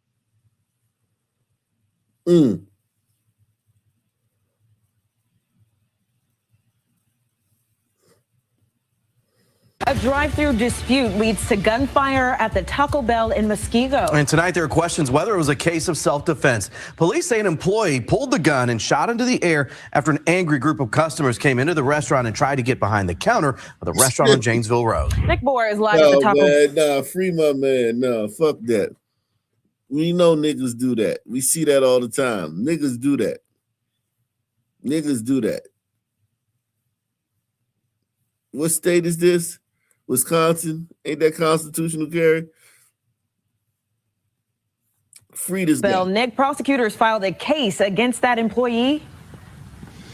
Right, and it was a frightening scene here Monday afternoon at the Taco Bell. People calling 911 to report a man outside firing a gun, but prosecutors clearly don't believe anyone was in real danger. And this complaint that they have filed here today indicates that the employee felt that he had to act to get those unruly customers out of the restaurant. Muskego police rushed to the Taco Bell there around 1 o'clock Monday afternoon. All I hear is screaming. On their way, the reports got even more troubling, with shots fired. Wearing a dark Taco Bell shirt and was shooting. He did shoot 2 to 3 rounds. When they arrived, police didn't find any victims. Rather, the story of Taco Bell employees fighting back after 2 dissatisfied customers attacked them. According to the criminal complaint, 48-year-old Taco Bell worker Clarence James confronted the customers as they tried to force their way behind the counter. And after being shoved, James said he pulled a gun from his waistband and pointed it at one of the customers. That's when they took off, with James firing a few shots into the air outside for good measure. State of Wisconsin versus Clarence James. What landed James in jail was carrying a concealed weapon because his CCW permit expired in December. But prosecutors... Oh, God, Jesus Christ. Shout out to Roger Wood, man. Roger Wood is in the building. Jesus Christ. The CCW expired in December. Yo, stop this shit, man. Are not charging him with endangering anyone. James was ordered to be released from jail without bail ahead of his next court appearance, telling him to get his CCW permit updated. If I understand it, they want you to reinstate your CCW, so I guess the state's being pretty clear. They're not prohibiting you from doing so. In fact, they're encouraging you to take care of that paperwork issue. As he left court, James sounded relieved that he wasn't facing more serious charges. Wonderful. Wonderful. And Nick, what did we learn about the customers involved other than they took off when the gun came out? Right. According to police, they were in a Jeep here going through the drive-thru with Illinois plates on that Jeep. But as far as we can tell, though, there's no indication that police were able to track them down and speak to them about their actions here. All right, Nick Bohr, live with that update in Muskego. Thank you, Nick.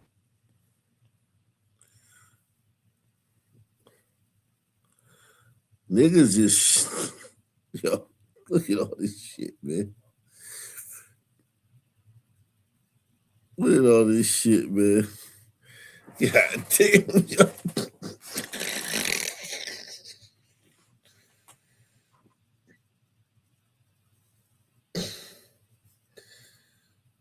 Tonight, a break-in at a lakefront home. Police say a Milwaukee man broke into a stranger's house, held 2 women at gunpoint, and tried to sexually assault one of them. It happened Thursday.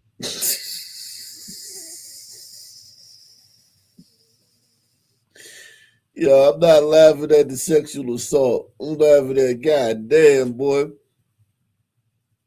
You niggas is prolific, bro. You niggas is bout it. I ain't gonna lie to you. You niggas are about it. No cap, you niggas is with the shit.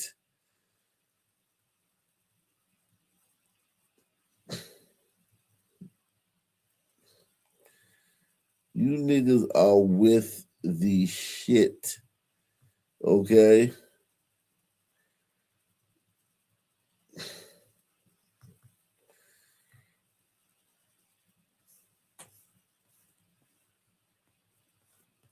Near Terrace Avenue and Back Bay, right next door to the Villa Terrace Museum. And 12 News' Kendall Keys is there live. Kendall, a contractor got police to the scene quickly.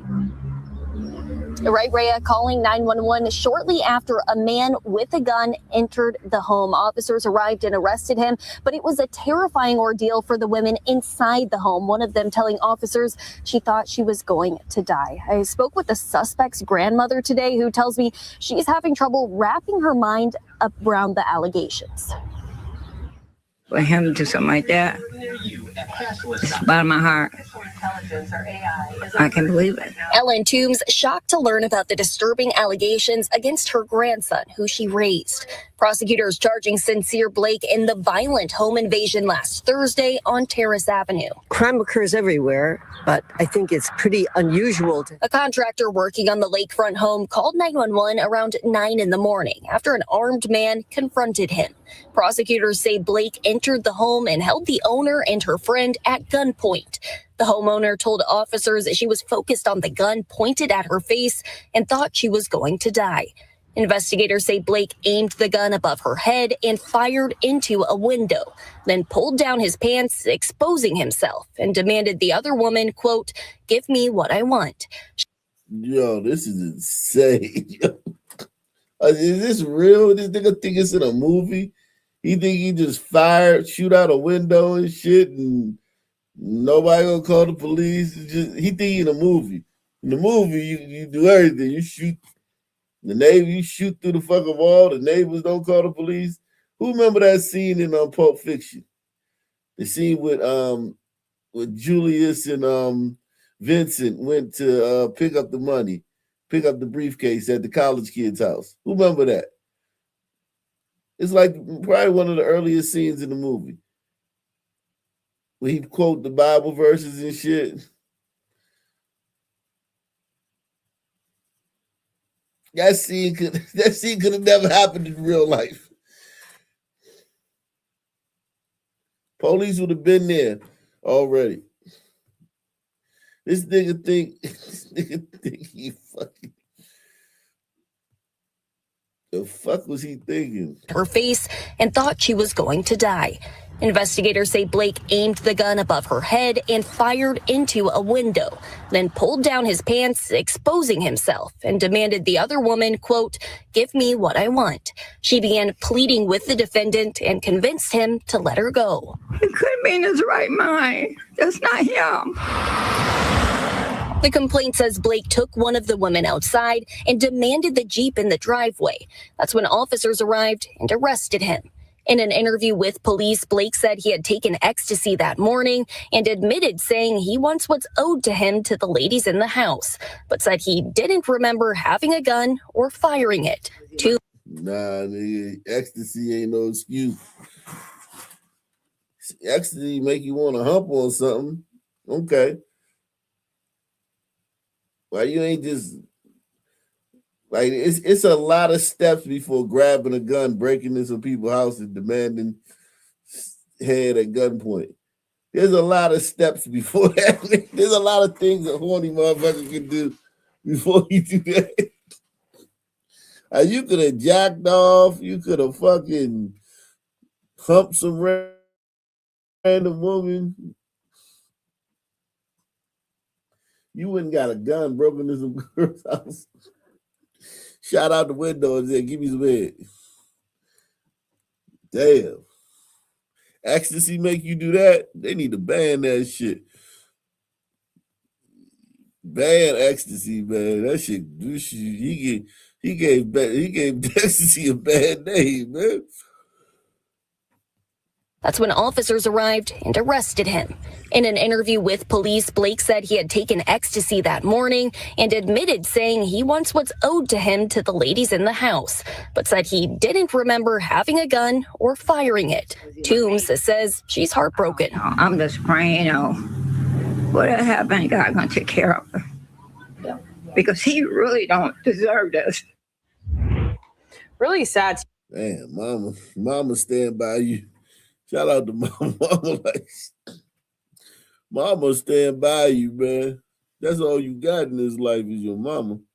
Shit, man. Fuck it, hey, man. That's all you got.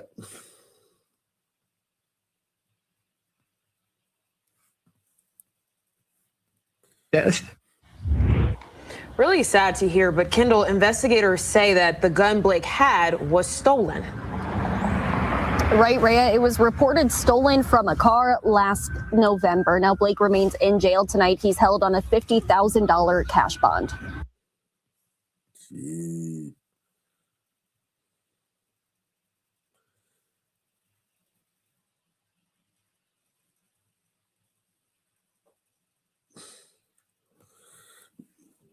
A Bay County teenager learned his fate this morning for his role in a deadly shooting outside of a Waffle House last year. News 13's Maggie Mawukin has been following the trial of Jazai Mitchell and was in. Everybody hit the like button, subscribe to the channel. If you're new, man, subscribe. If you're new, Man, we got a lot going on, man. It's a busy. Niggas is criming. Niggas is getting their crime on. Jesus Christ. You gotta find some white crime, man, and some Spanish crime, Hispanic crime, man. You gotta find some of that shit, man. All the crime is niggas right now, man. In court for his sentencing this morning. A Bay County teenager learned his fate this morning for his role in a deadly shooting outside of a Waffle House last year. News 13's Maggie Mawukin has been following the trial of Jihadist Mitchell and was in court for his sentencing this morning. Maggie, what was it like in the courtroom? Shelby, it was emotional and it was tense. Today we heard from Mitchell's family and the family of the victim, Jadian Love Hughes. After the sentence was read, News 13 spoke with Jadian's father. My son ain't coming back. My son ain't coming back. And I got to carry that forever.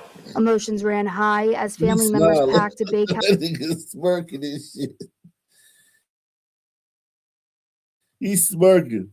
Emotions ran high as family members packed a Bay County courtroom for the sentencing of 19-year-old Jihadist Mitchell. He's responsible for last year's deadly shooting outside of a Panama City Beach Waffle House that left 19-year-old Jadian Love Hughes dead. The judge. Of course, we get the picture with the diploma and shit. Dead. The judge sentenced Mitchell to 50 years in prison, a verdict that left his family shocked. I love you, Mom. That nigga got 50. God damn, bro. 50.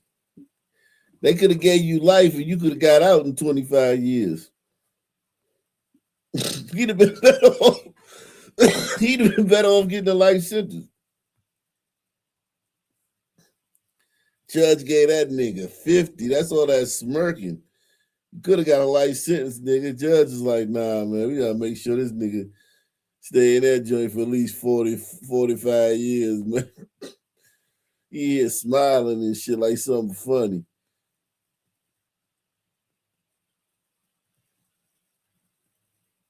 But sometimes you know what happened though, is that the nigga know that the dude he killed was trying to kill him or was going to kill him, or they've been threatening each other, or they've been shooting at each other, or they've been rival gangs. And then when he killed a guy and get caught, the family coming in and act like the dead guy was an angel. A lot of times that's what happens though.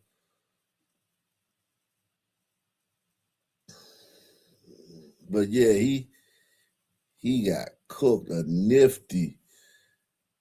When he in his cell at night,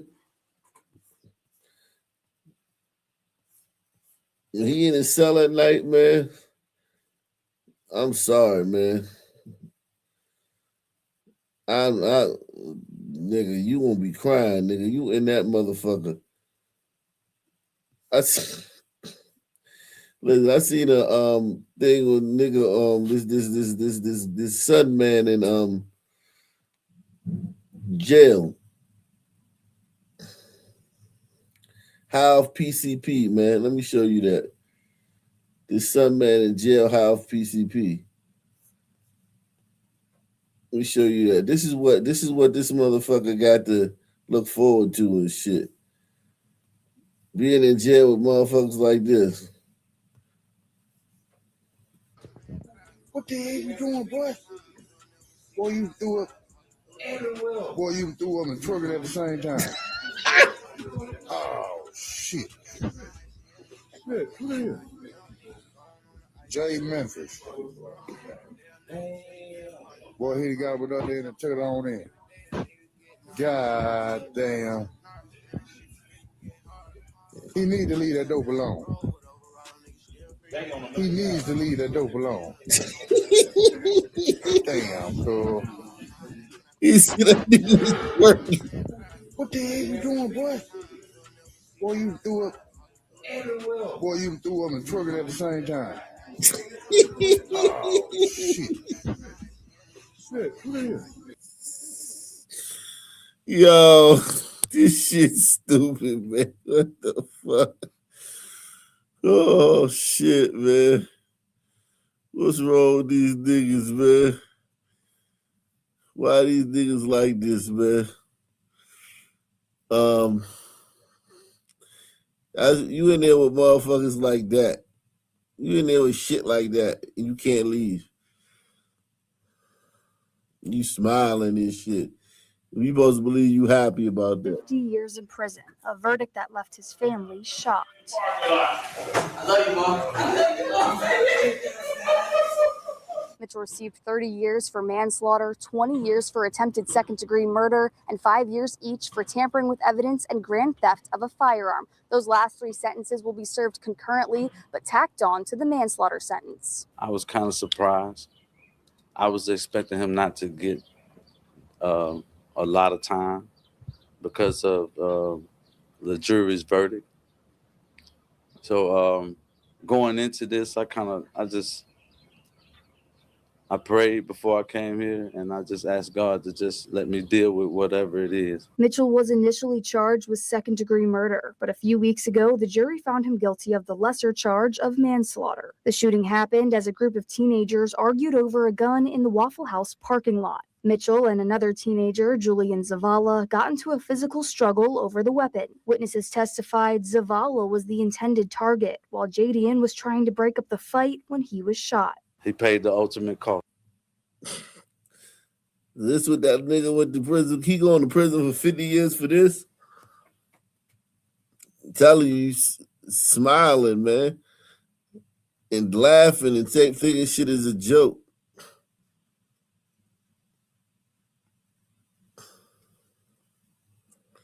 That ain't no 50-year sentence, man. But you could get 50 years for that, but not likely, not likely, man. Weeks ago, the jury found him guilty of the lesser charge of manslaughter. The shooting happened as a group of teenagers argued over a gun in the Waffle House parking lot. Mitchell and another teenager, Julian Zavala, got into a physical struggle over the weapon. Witnesses testified Zavala was the intended target, while Jadian was trying to break up the fight when he was shot. He paid the ultimate cost for being the ultimate friend, so I commend my son. I commend his memory. Even in losing his life, he was being what I raised him to be, a man. A number of people spoke, and several letters were read on Mitchell's behalf, all asking for the judge to show leniency. This was a terrible mistake. I mean, if you know Josiah, you know that he's always smiling. Never, ever had anyone to say anything bad about Josiah. Josiah Mitchell has not shown any remorse. He's not shown any change. I mean, I guess he just smiles a lot, thinks everything's funny. But Jadian Hughes losing his life was not funny, especially when he was doing nothing wrong.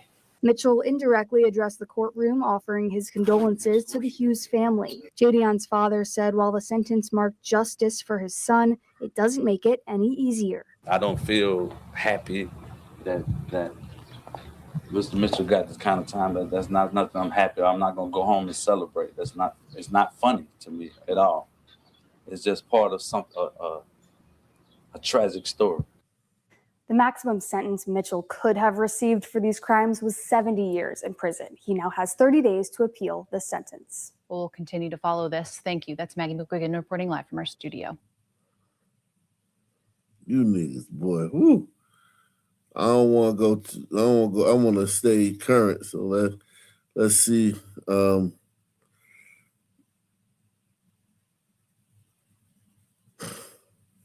Let's stay current. That was 3 days ago or something like that. I think that was 2 or 3 days ago that happened.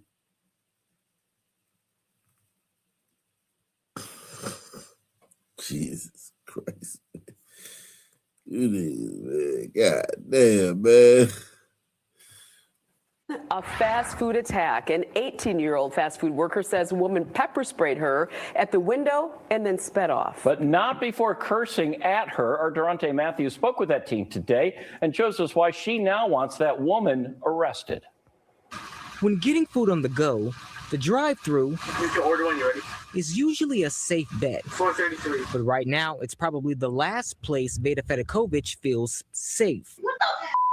That's her, getting pepper sprayed by an angry customer. Felt like cayenne pepper to the eyes, and somebody just rubbed it all in, and my face was just burning. The 18-year-old says she's worked at Rocky Rococo on South Howell Avenue since last summer, but this past Wednesday, she got a customer like no other. She was like, I've been sitting here. Okay, so white on white crime, yo. No sons were involved in this crime, man. White on white crime. Salute, man. Finally found one, man. Hit the like button. Take the challenge, man. Pledge to the channel. We're bringing you this news, all these stories. None of you guys are going to hear anywhere else. Other than the main event, the terrorism story we already covered extensively, you're not going to hear none of these other stories on any other channels. We the only ones bringing them to you, man. Let me drop the link, man. Salute to everybody out there, man. Sponsor the show. If you want to come up, you can come up. But we do need you guys to sponsor the show because YouTube is not funding this channel. We ain't getting no love from YouTube on the algorithm or on the monetization. Summer, but this past Wednesday, she got a customer like no other. She was like, I've been sitting here for 15 minutes saying, hey, hey, hey, hey, hey. Fedakovich says she closed the window to go get a clipboard so she could take the lady's order by hand. But when she came back, she turns around and then she sprays me with a message before speeding off. Telling me to learn my manners and says the B word. She says she ran to the back, covering her face. She later called police and says they went looking for the vehicle, but so far, nothing. Veda tells me the aftermath of this happened so fast. She says after reaching out to police and seeking medical treatment, she came back here the next day and called it quits. I turned in my key and I was like, I'm sorry, I can't do this anymore. Now Fedakovich says she wants the customer caught. Nobody should go through something like this. Nobody should be pepper sprayed for working at a job where teenagers work. She's hoping putting her story out could lead to an arrest, hoping this customer's bad behavior at the drive-thru will also be through. Durante Matthews, Fox 6 News. Durante, thank you. We reached out to police and to Rocky Rococo for a statement. We haven't heard back. Fedakovich is asking if anybody recognizes that woman, if you know who she is, call 911. To be clear, she has not been charged.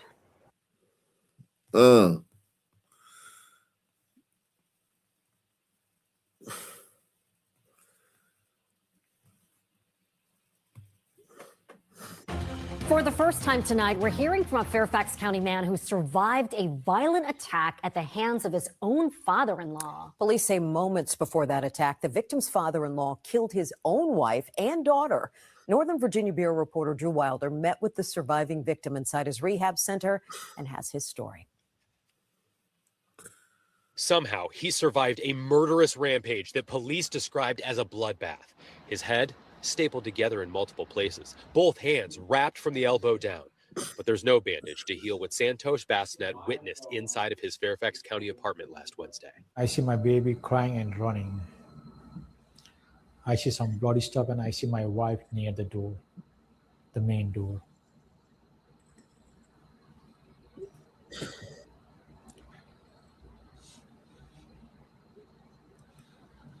I can see the heat.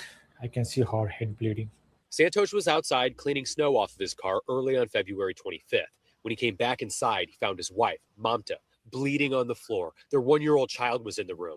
His wife, still alive, was screaming for help.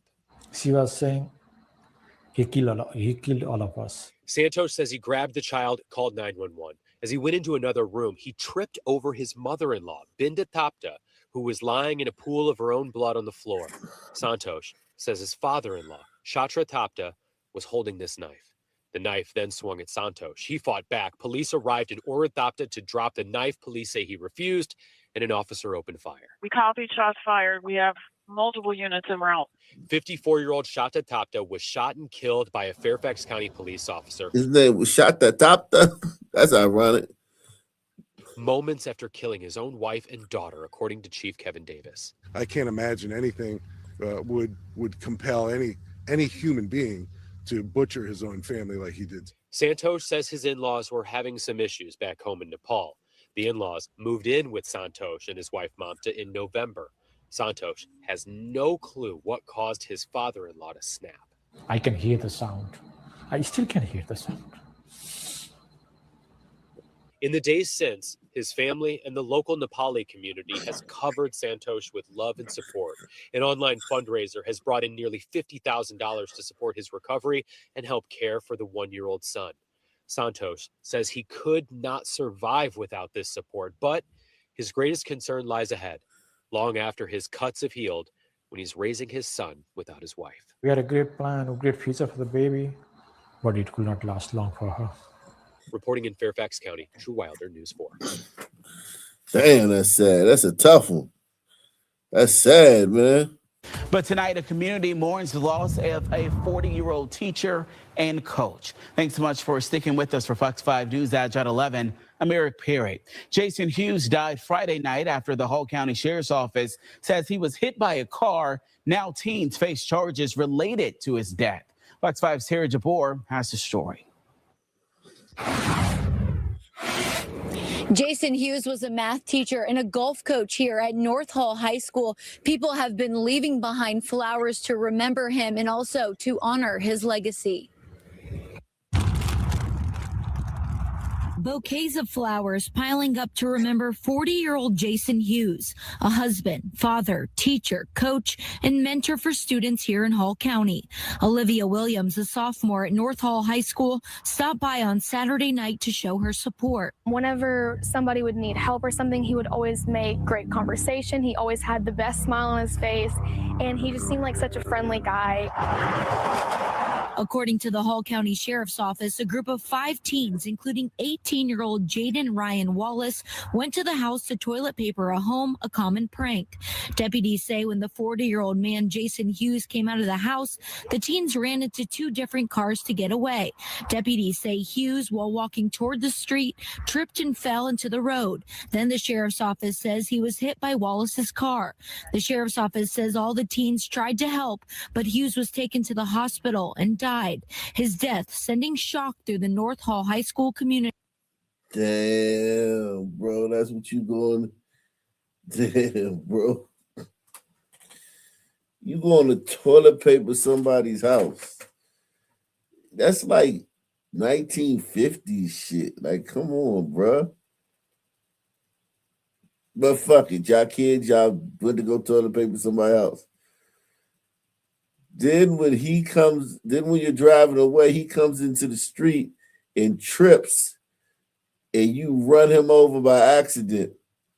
You get out, you try to save his life, but too much damage was done. And that's going to be your story when you in prison. When this guy's in prison, that's going to be his story, how he got there. Fucking A, man. Jeez. Ryan Wallace went to the house to toilet paper a home, a common prank. Deputies say when the 40-year-old man, Jason Hughes, came out of the house, the teens ran into 2 different cars to get away. Deputies say Hughes, while walking toward the street, tripped and fell into the road. Then the Sheriff's Office says he was hit by Wallace's car. The Sheriff's Office says all the teens tried to help, but Hughes was taken to the hospital and died. His death sending shock through the North Hall High School community. This can't be real. Like this, there's no way this happened. I just saw him this week, and I mean, I went to take a test and I borrowed a Chromebook from his room. There's no way this is happening. Hughes' wife is Olivia's geometry teacher. She's the sweetest lady ever, and they had just such a good connection, and you could just see it. Hall County Schools released a statement saying in part, quote, "Our hearts are broken. Jason Hughes was a loving husband, a devoted father, a passionate teacher, mentor, and coach who was loved and respected by students and colleagues." 18-year-old Jaden Ryan Wallace is facing a charge of vehicular homicide. The other teens facing misdemeanor charges. Williams says the junior-senior pranks are for fun, but this time she says it got out of hand. It's just supposed to be something fun, but sometimes I feel like it can get out of proportion and it can get a little too wild. Life is so precious, so you never, ever should take it for granted. So just go hug your loved ones. And we'll, of course, keep you updated as we learn more information from the Hall County Sheriff's Office. Reporting in Hall County, Tara Jabor, Fox 5 News. Gee. Fucking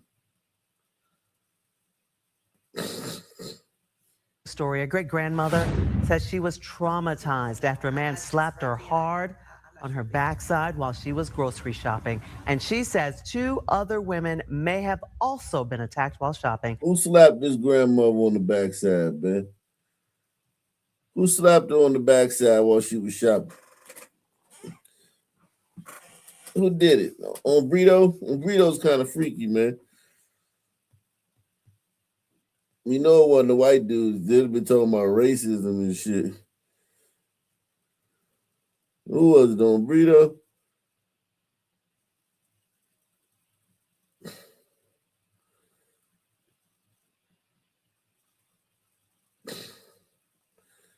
What y'all think, man? Hard on her backside while she was grocery shopping. And she says 2 other women may have also been attacked while shopping. It happened in DeKalb County at that Kroger store on Flat Shoals Parkway in Ellenwood. Channel 2's Tom Jones is live there now. Tom, the great-grandmother says she thought she would be safe in a grocery store. And Karen, May St. Julian now knows that virtually nowhere is safe for women. She says she was pushing her cart like this inside this Kroger when the unthinkable happened. It made a loud noise, like a gunshot almost. May St. Julian.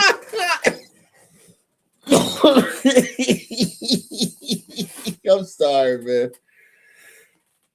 Oh, man. I'm sorry, man. I'm sorry. I know that wasn't supposed to be funny, but damn. God damn. Unthinkable happened. It made a loud noise, like a gunshot almost. May St. Julian thought she was in a safe space when it happened. To me, it was a form of sexual assault, you know, to be hit in that spot. The 73-year-old great-grandmother says she was pushing her basket on aisle 3 in this Kroger on Flat Shoals Parkway, February 26th, around 4:30 that afternoon. I'm just minding my business, shopping. You still got it, Grandma. That's what that means. You still got it, man. You still had to try, Granny. You should take that as a compliment, man. Nigga slapped you on your ass. You should definitely take that as a compliment, man. Granny still got it. For a recipe I found on TikTok. That's when a young man came up behind her and smacked her hard on her backside. And all of a sudden, I heard this pop and this sting on my behind. She says her attacker then seemed proud of what he had just done. He turned around and kind of smirked and just ran off. St. Julian says she was stunned, hurt, traumatized, and angry. Then, when police arrived, she says an officer told her she had just finished investigating a similar incident where a man attacked 2 women at the grocery store across the street. He hit him on the behind and ran. This has left St. Julian scarred. I may even need to talk to a counselor about it. St. Julian wants to raise awareness about the incident, and she wants her attacker off the streets. I want him to be caught, to be stopped. And police told me they are investigating this incident, but they say they weren't aware of the 2 incidents across the street. That may be because those women didn't choose to pursue charges. Now, St. Julian says she has shopped at this Kroger for more than 20 years. Says she'll find somewhere else to shop now. We're live in DeKalb County. Tom Jones, Channel 2 Action News. Wow.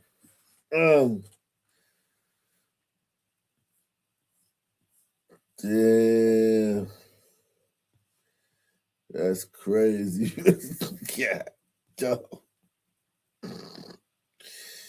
Straight up. Yeah, she thought it was a gunshot.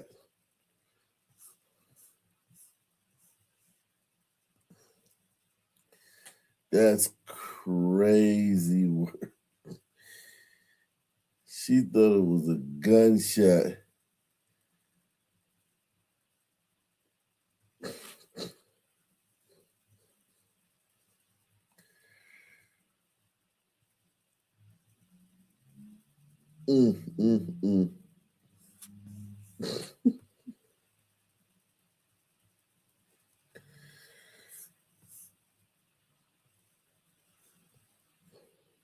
New at 11, an accused predator is in jail. Sheriff's deputies in Cobb County arrested a man suspected of sexually assaulting a child. Atlanta News First anchor Victor Williams is live outside the sheriff's office. And Victor, this allegedly happened back in December? Yeah, that's right, Tracy. And these are some very serious allegations. Although this allegedly happened back in December, this man was arrested just yesterday. And quite frankly, parents are in shock.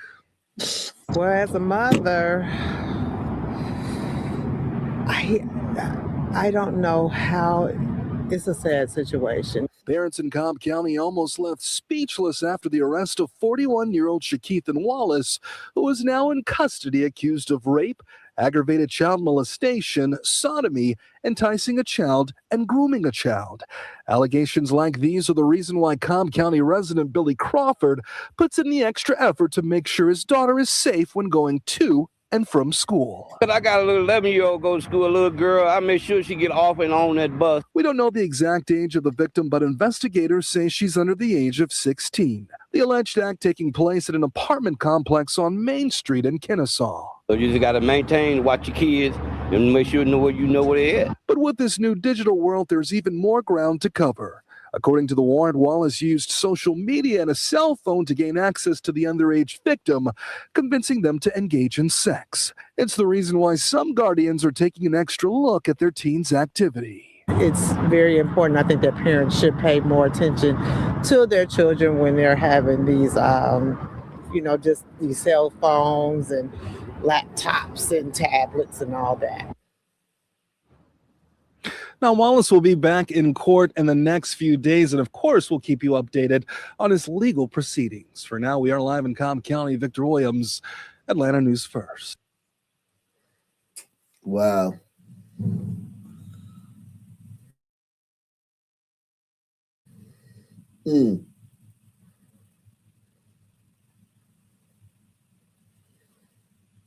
Ackworth Bar says their security guard was shot in the back after breaking up a fight. Yeah, he died right at the hospital a short time later, and Ackworth police identified that man today.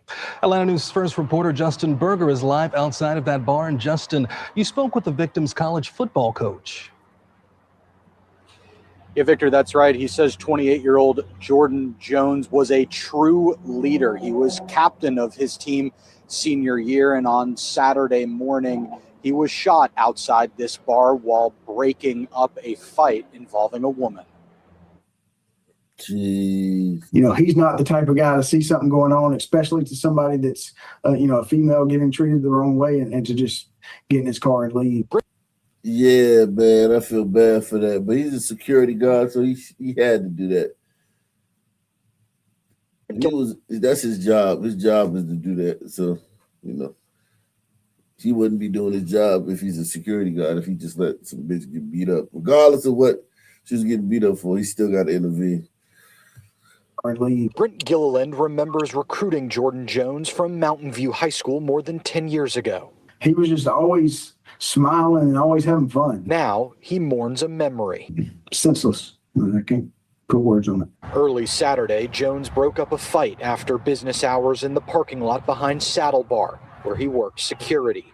Ackworth police says the suspect, Daniel Parsons, got a gun and shot Jones.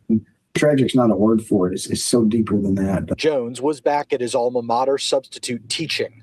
A statement from their athletic department reads in part, quote, Jordan was a leader on and off the field and a tremendous role model for our student athletes.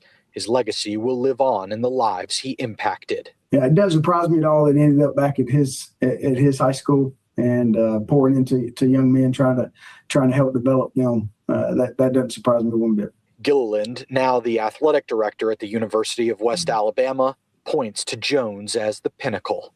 Everybody asks me if I miss coaching, and the only thing I miss really about it is that part of it, is Jordan Jones, and getting to watch a guy come in as a freshman and see what they develop into before they leave, and see the growth. Parsons, the man accused of shooting Jones, was arrested by police. He's charged with multiple crimes, including felony murder. He's being held in the Cobb County Jail with no bond. We're live from Ackworth in Cobb County. Justin Berger, Atlanta News First. Wow.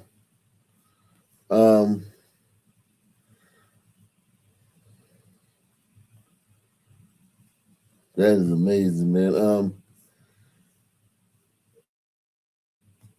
Salute to everybody out here, man. We got a great show for y'all tomorrow, man. We're gonna come through. I might come through in the daytime tomorrow. Let's check this out. On April 25th, 2024, airport officers were dispatched in response to a report of a man stealing a flight attendant's luggage and leaving the airport. Officers soon located a man matching the suspect's description. Come on. Come on, grab your stuff. Step off.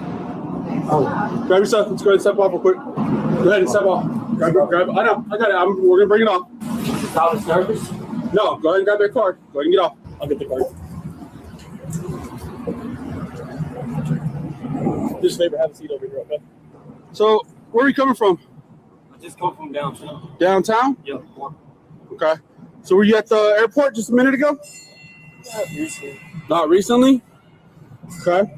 So why would we have a Sonia luggage with you in your possession? Because I got a call for it. You got a call for it? Yeah. Who called you for it? Her? She called you? So right now we have you at the airport going to there and just picking that up and walking away. She called me. Okay. You have any ID on you? Nigga lie like shit, man. Lying like a motherfucker. Or anything like that? No, I don't. Okay. How'd she call you? Oh, Parkland. She called you at Parkland? Yes, I was at Parkland. Okay. And how do you know her? Oh, been friends for a long time. Been friends for a long time? Very long time. Well, so how old is Sonia? How old is she? I'm sorry? How old is she? Yeah. How do you guys know each other? I know you said a long time, but how do you know each other? You guys go to school together? You guys? Yeah. So she's the same age as you?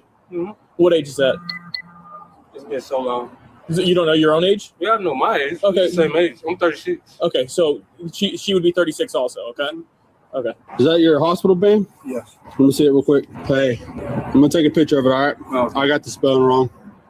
What were you in Parkland for? Oh, medication. Medication? Okay. Well, I see all those cards that you have in your hand are also for Sonia as well. She tell you to get those too? Yep. Okay. Well, whose car keys are those? Mine. Those are her car keys too? No, it's mine. I was at Parkland. Those are your car keys? Yes, it's mine. We share a car. Okay.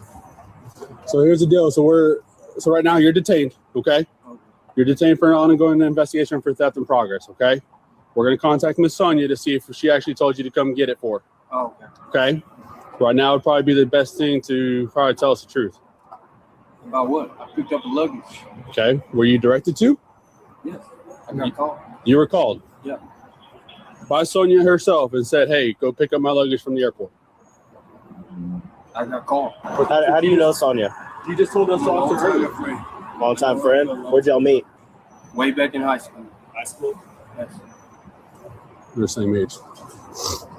I just gave him the PNR, so he's going to go talk to Prospect and just get a contact number. Okay. Do you have anything that's on you? That's any weapons or anything like that? Needles, knives, or anything like that? No. No? Where'd you get that watch from? I've been having it. You've been having it? Yes, for a long time. Quite a long time. So is that a credit card? Sonia's credit card? No, it's not a credit card. Debit card? Yes, it's a debit. It's a debit card? Yes. We can see those keys real quick. They're old. It's an old car. So what kind of car is it? Lincoln. Lincoln? Okay. So do you have a phone on you? No, I don't. Do you have a tile? Tile? Do you know what that is? What's that? Title? A tile. Do you know what a tile is? Tile? What? Like a tile. T-I-L-E. A rag? What you mean, a rag? No, not a towel. A tile. T-I-L-E. Do you know what that is? Tile? No, where are you going? No, you don't know what it is? I don't know what you're talking about. So if these are your car keys, you should know what's on your car keys, right? Yeah. Okay. It's an old car. I understand it's an old car. But when I ask you, do you have a tile, you don't know what that is. There happens to be a tile on this keychain. You would think you would know what a tile is if you have it on your keychain. It's been so long. I've been in Portland all day. Okay. So Antoine, you see how the story's not adding up, right? I just come from Portland. I mean, I can ask anybody out here. They probably know exactly what's on their car keys. Okay? Sure, but I mean, I mean, we can figure out, we can call her right now and see if she has a Lincoln, if she has a towel on it, if she can track it. And if it all comes back to her, you have her keys in her possession. I've been at Portland, and I was going back to Portland too.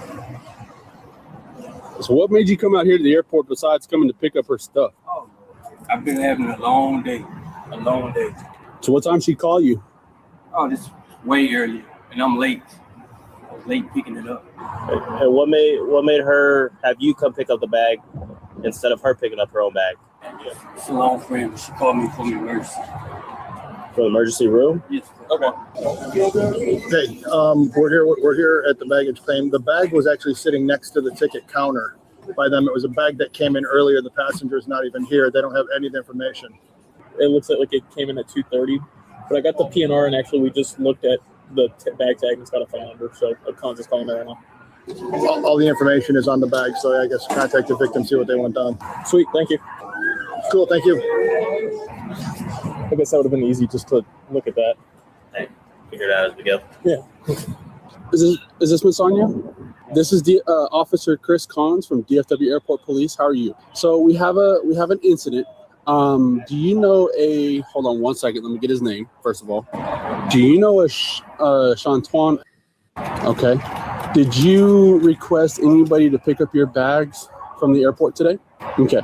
We currently have a bag that has your number, your bag tag on it in our possession. An individual got off of a DART train, walked up to the Terminal A, grabbed your bag, got back on the DART train. We have him here in our custody right now. He's detained. So I'm making contact with you to make sure whether or not you gave him permission to retrieve your bag, because he's stating that you called him to come pick up his bag for you.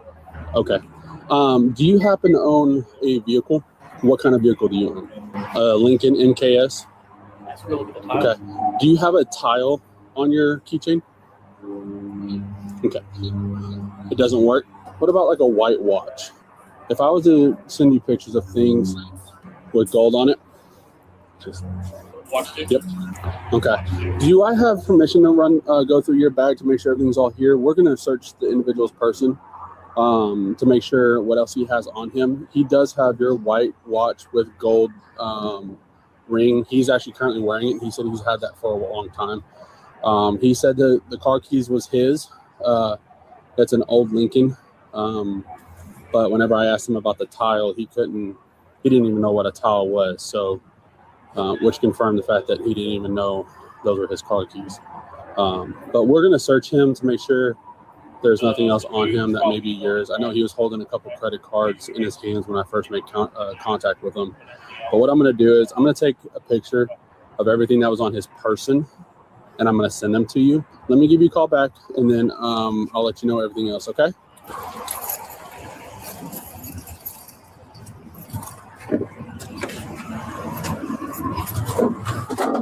Don't take something.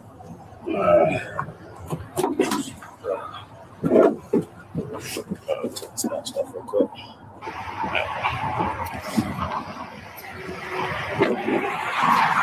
So this stuff is for sure all his. He had the American Airlines. Hey man, I give that son man credit. He went into custody easy.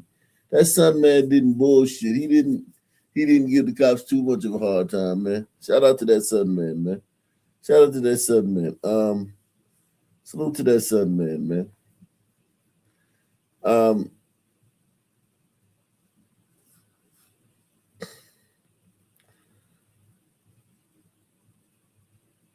Dang.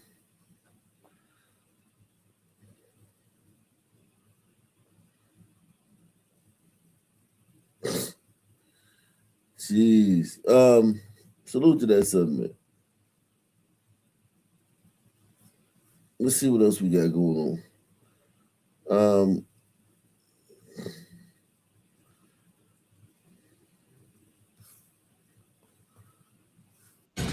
A Milwaukee teen charged as an adult in connection to a carjacking spree. He had been showing up to court until U.S. Marshals say he cut off his GPS bracelet and went on the run. Fox 6's Ashley Sears explains why investigators think he is still in the area. It's not the type of fun and games a normal kid takes part in. Him and his band of misfits were terrorizing the city. U.S. Marshals say in October 2024, Elijah McCorkle drove around Milwaukee looking for trouble. They pull him out, threaten him with guns, and then basically force them out of their cars and then just take them. Over the course of a weekend, police say the teen and his friends caused chaos in the streets. From a carjacking spree that began in Walker's Point to shooting at a group on the north side. And you're talking about a 14 or 15-year-old that's in a car with an AK-47 and just shooting just to shoot. Investigators connected McCorkle to more than 6 carjacking incidents throughout the area, from Milwaukee's north and south sides to the suburbs. That is all stuff that is indicative of like somebody that really doesn't care, doesn't want to be held accountable. Police used a combination of license plate cameras and fingerprints to connect the dots. McCorkle was arrested and charged as an adult. He had been showing up to court. He posted a $30,000 bond and was put on GPS monitoring, then hit the road. He cut off his bracelet and basically said he wasn't coming back. The now 16-year-old is believed to be in Milwaukee. He's considered armed and dangerous. Just turn yourself in. We're not going to stop looking for you. U.S. Marshals say it's time for the teen to switch gears before his actions finally backfire. In Milwaukee, Ashley Sears, Fox 6 News. Elijah McCorkle is 5'5", weighs about 150 pounds. The 16-year-old is believed to be here in Milwaukee. If you know where he is, call the U.S. Marshals tip line at the number right there on your screen, 414-297-3707. You will remain anonymous. Okay. Wow. Jeez, another food argument. First up tonight, she shot and killed a man, allegedly in his home, and then ran away. That's what prosecutors say a woman did last Saturday. Our Durante Matthews is here to show us how investigators say the whole thing started over an argument about chicken. Yeah, Kim, 41-year-old Bonnie Blackwell is accused. Too many times do we see arguments about chicken, man. That story should be once in like a blue moon. Instead, it's very common. Like it's extremely common. Like to see a story where somebody, some black person shot somebody or killed their best friend over a piece of chicken or some shit like that.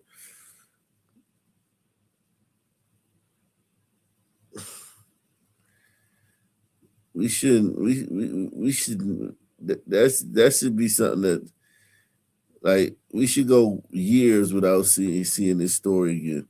I got a feeling it's not gonna be years. It's gonna be probably weeks when another get killed over a piece of chicken.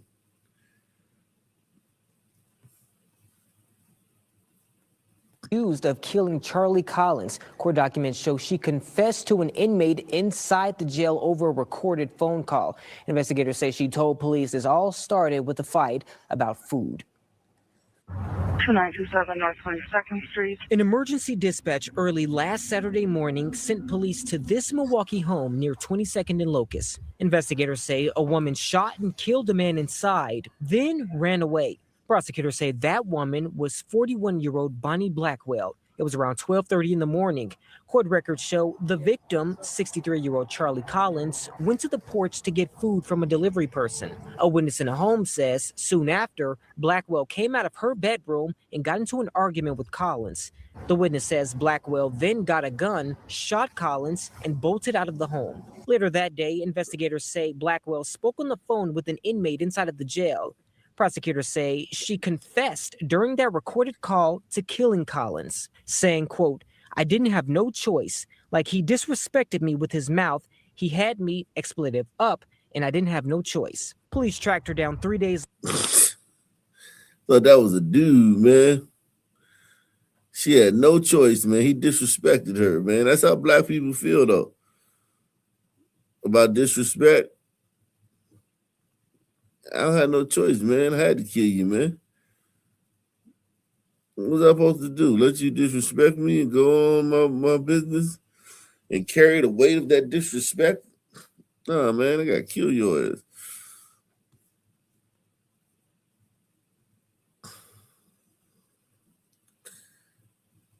There it is.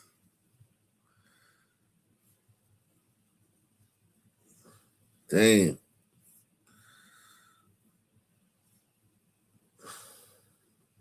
That's a chick, man. Later in West Dallas and arrested her.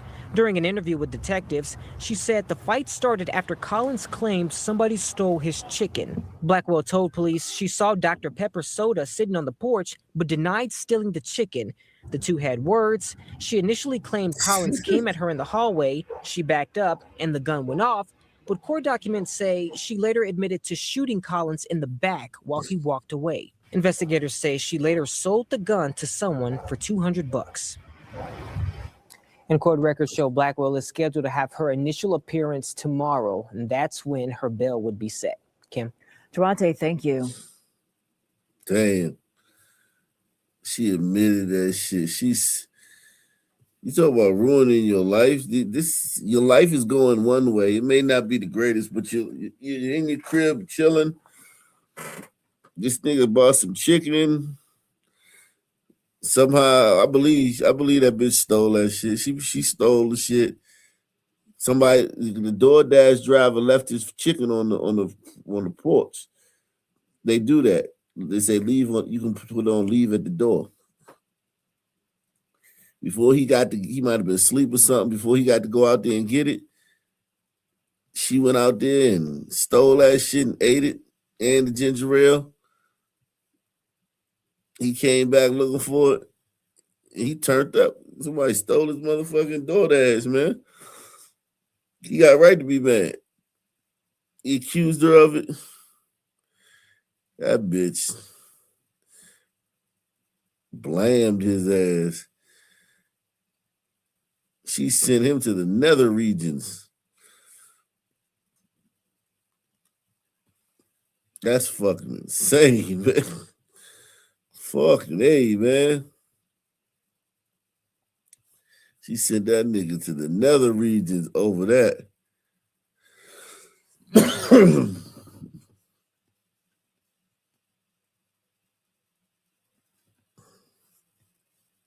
Our top story, a trip on a St. Louis train turns into chaos after an object smashes into a window. And I hear this loud bang next to me. And before I can even register what happened, I see everyone else in the car. They're ducking.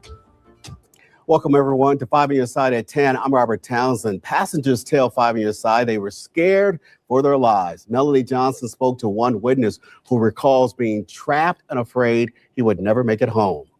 In between jobs and no money for a car, Christopher Cormier found himself riding the Metrolink train Friday night. It was a routine ride home. I was going just to pick up some groceries. I had a heavy bag with just fruits and vegetables in it. Just after 7 p.m., his ride home, that object went through. I would have been just an inch from dying. Turning into a nightmare after something shot across his face. I see everyone else in the car. They're ducking, they're getting on the floor. You know, they think it might have been a gunshot, and so they're just bracing for the worst. These are the pictures of what passengers say could be a brick or a bullet piercing through the glass, causing chaos. I'm covered in little shards of glass, and the person on the other side of the car, they got it even worse. Those shards were flying across the cabin. They got cut up. They were bleeding. A Metrolink spokesperson did tell 5 on Your Side that a train did stop here on the Central West End Metro stop following a report of a loud bang. They did call St. Louis police, who are investigating, and they believe someone may have threw something at the train, or there may have been a trespasser on the tracks. I've seen a man overdose and die in front of me on the metro. And whenever any of these things happen, there's not a single worker nearby I can talk to. These stations are full of workers. On the cars, you're lucky to have a single person that stays on for more than 3 or 4 stops. 5 on Your Side has reported for years of violence happening on and near Metro transit stops in Missouri and Illinois. I'll still ride Metro because I don't have a choice right now. The train and the bus are my only option for getting around. So, and effectively, I'm forced into a corner. Cormier seen speaking with security Saturday, hopes changes come soon as he fears his next trip home could be his last. Melanie Johnson, 5 on your side. Heart race. Damn, man. Oh, man. Salute, man. This has been a great show, man. We got a lot covered here, man. We did a lot tonight, man. Come back tomorrow, man. Come back tomorrow with some more shit. More going ons. Everybody hit the like button, man, on the way out if you haven't hit it, man. Salute to everybody, man. Great show, man. Same black time. The same black channel. I'm out of here. Subscribe.